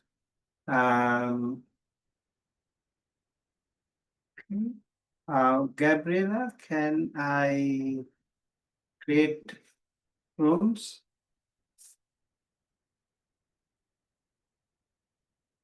Are you recording?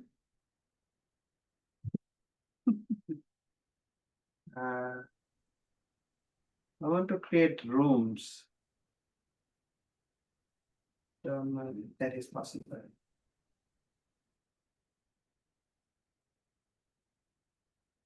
Yeah.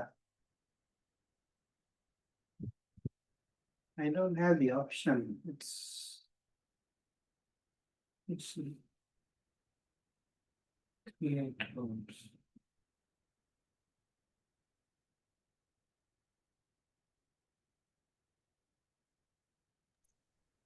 You don't have breakout rooms? It's on at the bottom. No, I don't see that. I can create the breakout rooms. I know, like if you create, you won't be able to go there, right? Yeah. I remember last time you were having trouble. I wonder why I can make it. Did you make me co-host?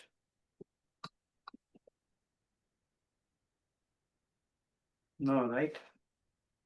Let me see. You can- make me your Can you co-host? ask? Can you ask me? Oh, do I need to ask? Well, Okay, let me how see. do I probably can. Make host.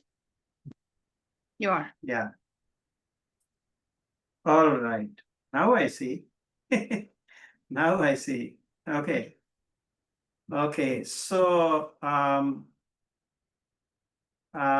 so what we are going to do here is to create some groups and we will discuss some of the topics. I already have prepared the articles. You just have to actually go through them in the group one by one. Let me see what exactly is the.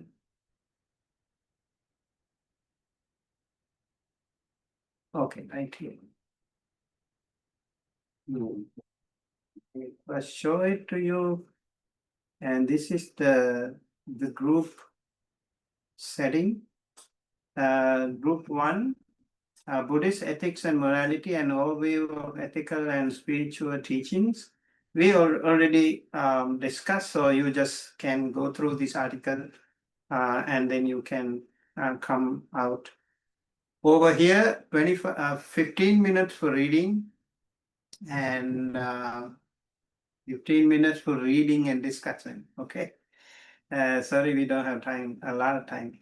And then 5 minutes presentation.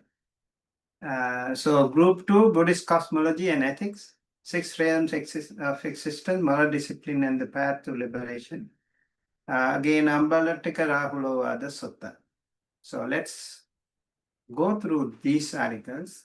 And these articles also have been shared in the Google chat, Google Classroom. Let me create the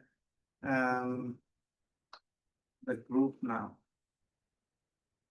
So do you remember the topic? Or should I, maybe I will copy this. And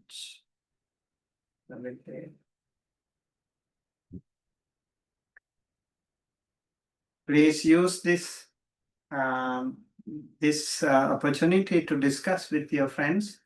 This also is a very important part of talking to your fellow classmates. All right, ready? So let's see.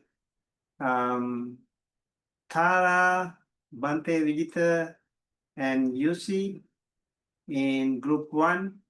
Jason, Janchuk, and Juan, group 2. And then Tyler, Cameron, and Kyla as group 3. Well, that means we can have another group. We can talk about the Brahmajala Sutra too. Right. So Gabriela, Jojo, Julie, and we have New in group 4. Okay. And then Mark, you can be in group 1. Let me you all have the links in the Google Classroom, or I can make the I can also, maybe I will share that also, so you will find it easy. Brahmajala Sutta. This is for the group 4.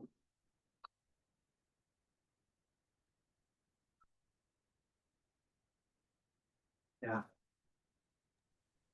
Group 4. This link. Okay. Right. Let's go. And let me create the groups. 1, 2, 3, 4. Well, well. Assign manually. Okay. I can assign manually. Room 1. Who are the room 1 people? Can you please tell me? Me. Yushi, Bante Vijita, and Kara and Mark. Okay, you will be in group room 1. And then we have, who are the group 2 people? Please speak, okay? Group 2. Me. Can you? Okay, Jason. 1. And Janchuk and Juan. Yes, me. All right. So who else?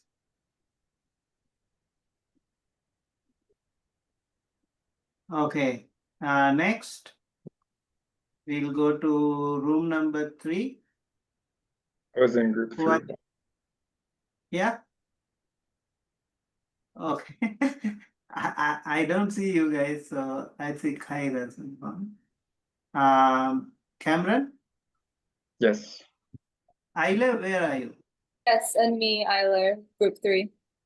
Okay. That's it. 1, 2, 3. Okay. Sorry, was And then yeah. was I in group 1? Oh, you're in group 1? Was I in group 3 or 1? Sorry, because I are similar sounding. Okay, I put you in group 3. Thank you. All right, so we have 1, 2, 3, 4 people for group 4. Let me go to group 4.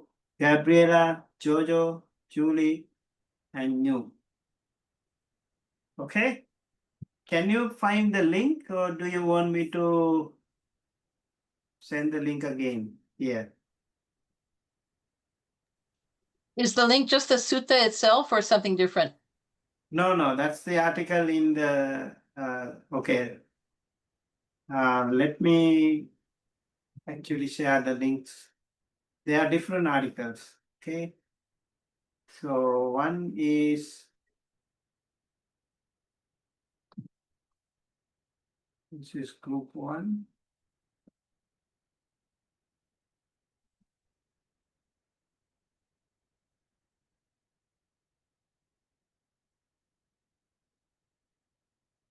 This is for group 1. I already shared for group 4. And then okay.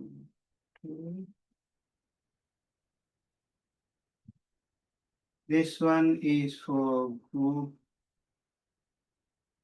2.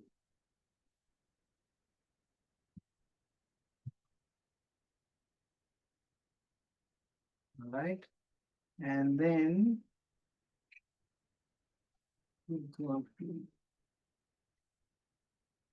this is group 3.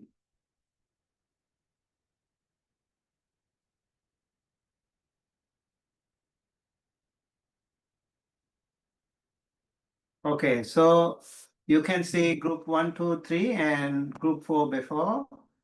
So you can go to the rooms and good luck. And in 15 minutes, I will call you back. Okay?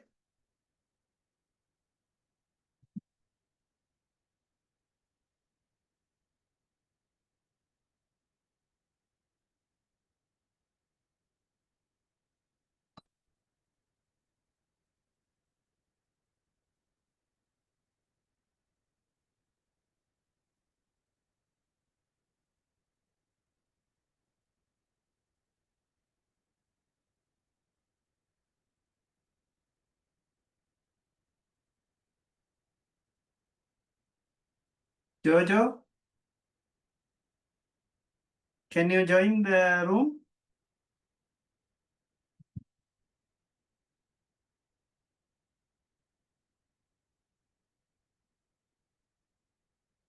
You are in room number 4. You are mute.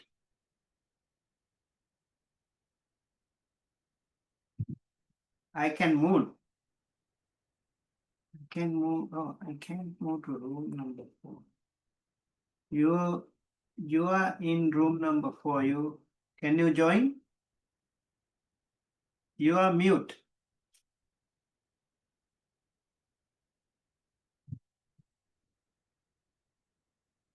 I can't hear you.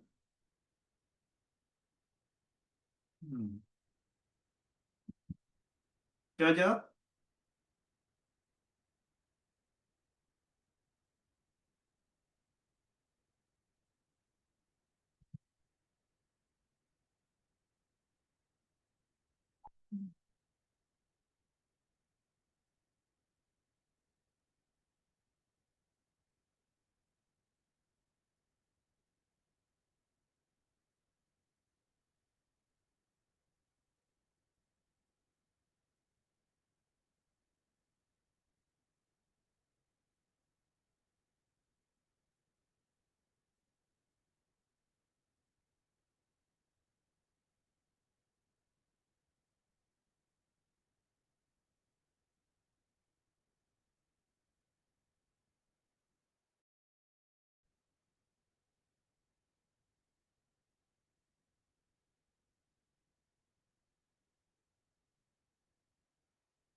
I can't hear you, Jojo. You are mute. You have to unmute first. Bunty, I think something's come up in my household and I actually have to, I'm gonna have to leave. So I see. I couldn't get in, but I think it's kind of working out because I have to step out. Okay. All right. Thank you. Okay. See you then. right. Are you joining tomorrow? Oh, yes, absolutely. Okay. My husband has his car in the shop and I think they just called to say, come and get it now or you're gonna lose it for the weekend and he needs it for a gig tomorrow. So I have to, Right. I have to put him in priority. Okay, I'm so sorry, Bunty. No worries. Okay. Did you get my Thank you. email? Did you get my email? When? I sent it to you a few days ago. If you send it a few days, yeah, I probably have. Okay. I probably must have replied. If you didn't get, let me know. I'll see to that. Okay. Okay, I sent it through the 2012 one, but I turned in my paper and I was able to make it a PDF for you. So I got it. Oh, it was rough getting it in, Bunty. I think I have 6 different versions of it flying into heaven that I'll see when I go into the light when I die. All right. Blessings, Bunty. You Okay. take care. See you Okay. tomorrow. See you later. Okay. Bye-bye.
Bante, can you hear me?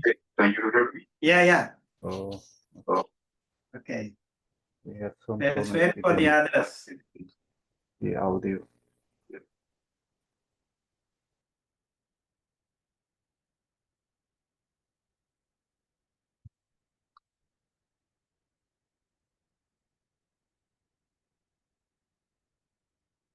Okay. All right, welcome back. Yeah, please raise your hand if you are in group number 1. Raise your hand in the sense you have to do it in the reaction. Okay. Go to the reaction area and raise your hand there. Yes, then you will automatically be on the top.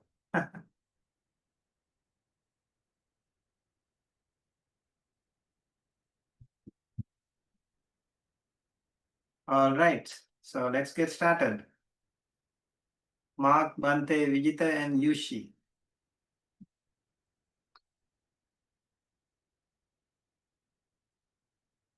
And Tara as well, I believe.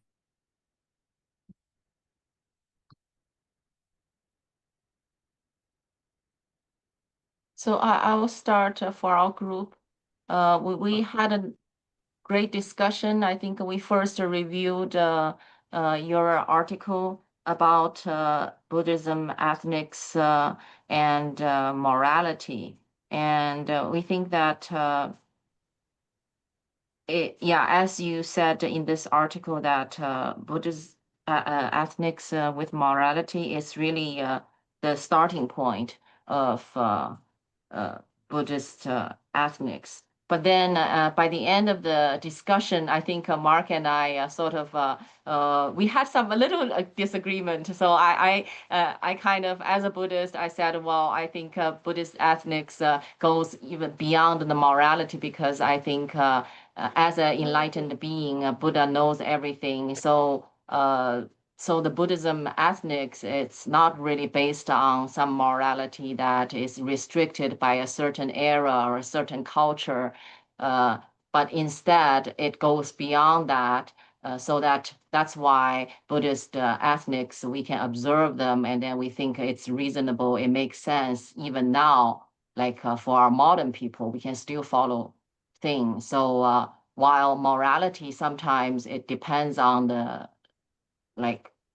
culture, and then that time, and then whatever the tradition and everything. But then Mark, I think on the other hand, he pointed out that if we say that Buddhist ethnics seems like holds the highest standards among all other philosophical schools or religions, then he pointed out that it may not be that good of approach, because morality does depend on, right, the culture, the historical background and everything. So instead of that, when as practitioners, I think he has a very nice point that we should, if we are Buddhists, and then if we think Buddhist ethnics are good, then we should really follow that, and then that will really help us. But then it should really be some rules that we observe, we reflect on ourselves, and then on the other hand, be compassionate and be understanding, and then always practice loving compassion to other people, and then don't be judgmental that much to people, like especially if they come from different backgrounds. So that's like a summary. Other folks in our group try to chime in if I miss any points. Yes. It was a very nice discussion. Make it short, okay? All right, so that we can finish. Anyone else in the group? Mark, your name was mentioned, or Tara, or Bante, Vijita. Anyone wants to say something? Make it short. Agree without the summary. Yeah. Okay.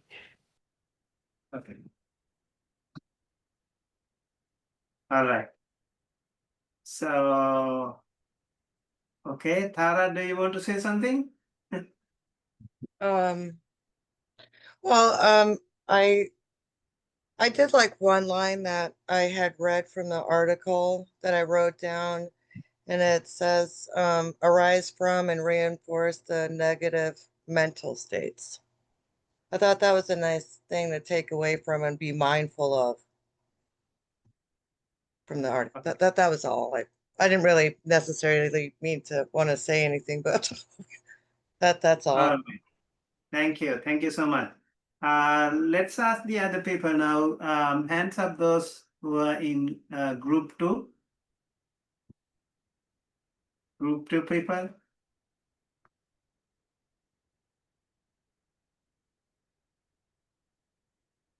Okay. One. Maybe Jangchuk also was there, right? Okay, one. It's where we have a discussion and the Buddhist cosmology and ethics, and this is the 6 realms of existence, moral discipline, and the path to liberation.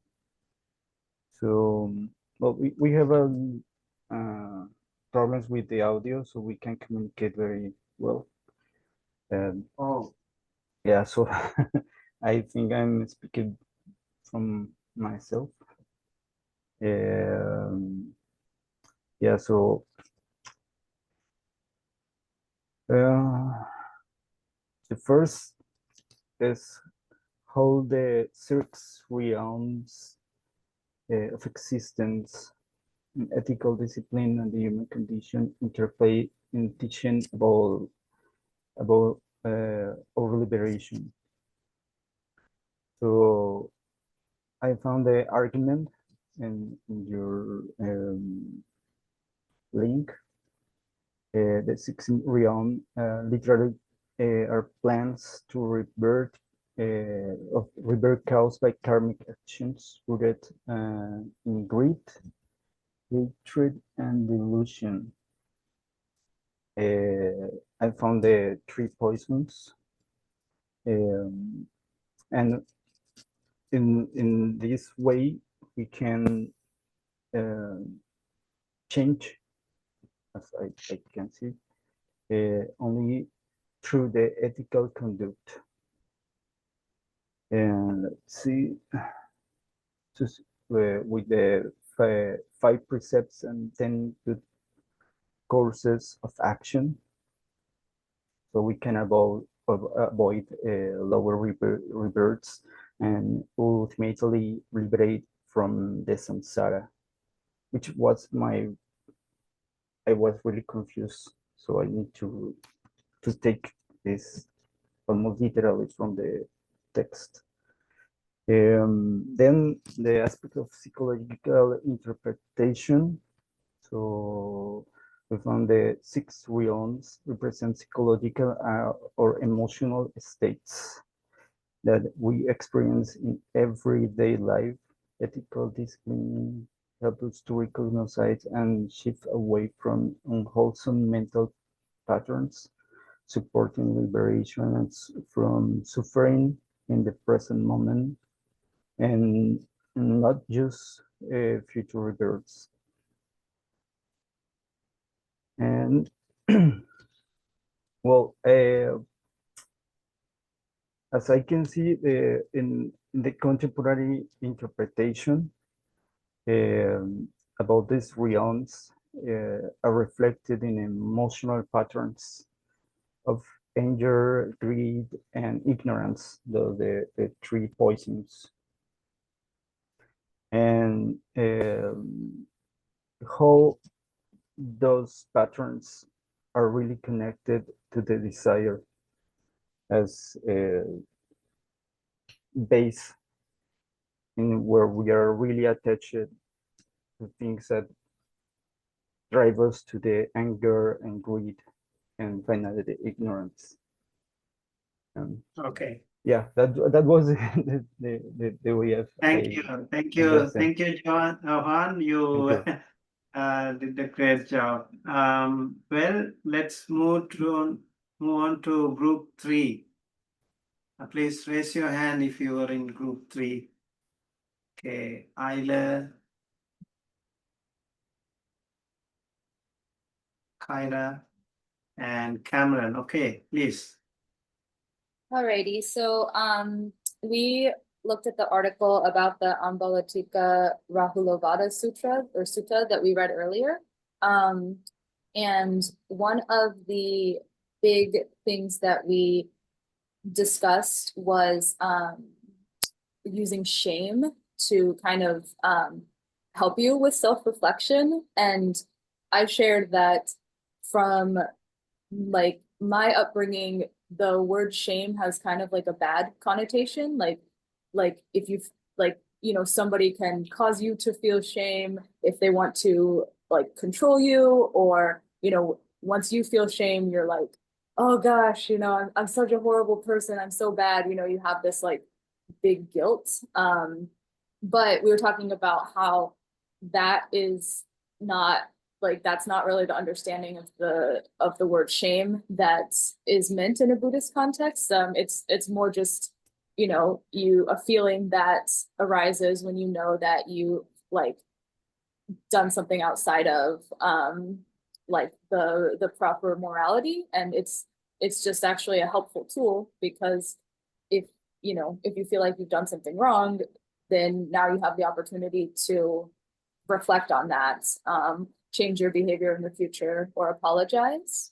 And then we also talked a little bit about one of the main points is that like dishonesty is, the Buddha was saying that dishonesty leads to all other bad action, which I thought was interesting. And maybe both of my group mates shared interesting like research. Like Cameron said something about mindfulness practice. So maybe I would like him to share that, because I thought that was interesting. Yeah, just Okay. from a little bit of the research I've done into like the neuroscience of mindfulness, it seems like it actually suppresses the part of your mind that constructs what you think other people are thinking or feeling or reacting, and it directs it more towards like, you know, your sensory experience and your own personal experience from a non-judgmental perspective. And I was saying how that can almost be like a dangerous thing, especially if you don't have a healthy notion of shame, or like a healthy social economy that can kind of direct you towards what's appropriate. If you get stuck in this practice that's very individualistic almost. All right. Kyra, you have to say something, or Sure. I mean, the other point that we went over a little bit was, as far as looking at the Sutta itself, the 3 stages that the Buddha did recommend, as far as mindfulness goes, is with action is, obviously being mindful of potential harm before you commit to the action, during, and then also afterwards, looking back at it and like reflecting on if it did cause harm in any way, shape, and form, and just being very, very mindful and reflective throughout, which I think is so important, especially in terms of modern day usage. We have a society that fixates a lot on instant gratification, especially in the technological age. And it's a lot harder to judge actions over things like social media and the potential harm that they can cause, because the effects aren't as visible to us. So kind of taking that into account, it's actually so important, if not as important as it was then, almost even more nowadays, to be mindful and reflective throughout, because the scope of actions is potentially even broader than it was then. thank you. Thank you so much. All right, so let's move on to the last group number 4. Okay. I'm gonna be very brief. This sutta, it talks about that all embracing net of views The Buddha was walking with 500 or more monks from one city to another, and some of them were criticizing, one of them criticizing the Buddha, and the other said, was defending him. So the Buddha said, oh, okay, let's talk about praise and blame. And they taught them how to respond with equanimity and always base their response based on truth value. Short. Okay. All right. Julie, do you want to say something? Yeah, I think this, I'm sorry, my Wi-Fi is a little slow, so I can't have my camera on, but I thought the sutra was very good. It teaches how to avoid being trapped by certain philosophy and misleading viewpoints. And it also kind of demonstrates that's like the spiritual illness of recognizing the wrong view, and that you can really reach liberations through the truth path of the Buddha teaching through it's talking about something about the 62 different wrong philosophical views and the right views. So I think this article is very interesting. It's also talking about something on net. So maybe I have to read the actual article itself, the sutra itself. I find it very interesting that I was teaching the views about the future and the past and how to stay away from certain like psychic readings and all sort of wrong views. And then it talks about the right view. So maybe I have to go back and read the actual sutra. I thought it was very good sutra. So I will go back and read the actual sutra. Thank you. Thank you so much. Yeah, that's the very idea. We have no chance to read the entire sutta. Dīඝa the first sutta, Brahmajala sutta is such a long sutta, and you still, got some idea. You also were inspired to read it further, like all the others also, like Chula Sila, like the minor precepts and the middle precepts and the higher precepts. What are these? I want to go. And Ayla already said about the Brahman and the Mahayana version also. So it's really interesting. Like you just can have an opportunity to go further, take a deep dive into that. Read the original suttas, always better.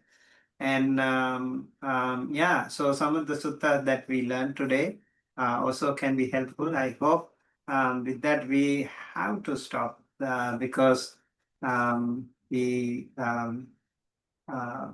have actually run out of time, and otherwise we already had a lot of things like scholarly views and some other things like the training anthology Siksha Samuchaya and some scholarly views here. So they are like in Dhammapada. They are also part of um, the sutta, the sila, the morality part. So I hope with that we conclude today's session, and you can see this. I will share this thing later soon so that you can get some more idea of what we discussed today. Whenever you are free, please go ahead and read these suttas, and we will also repeat. We will have overlapping things about this, and so with that, I think we will conclude today's session. And thank you everyone for joining us today with this session. May you all be well, happy, healthy. See you again tomorrow at the same time. Thank you. Thank you, Thank you. Bante. Thank you. Thank you. All right. Please Thank you, share Bante. yeah. Mark, please save the chat. Thank you. I will be on it. Okay.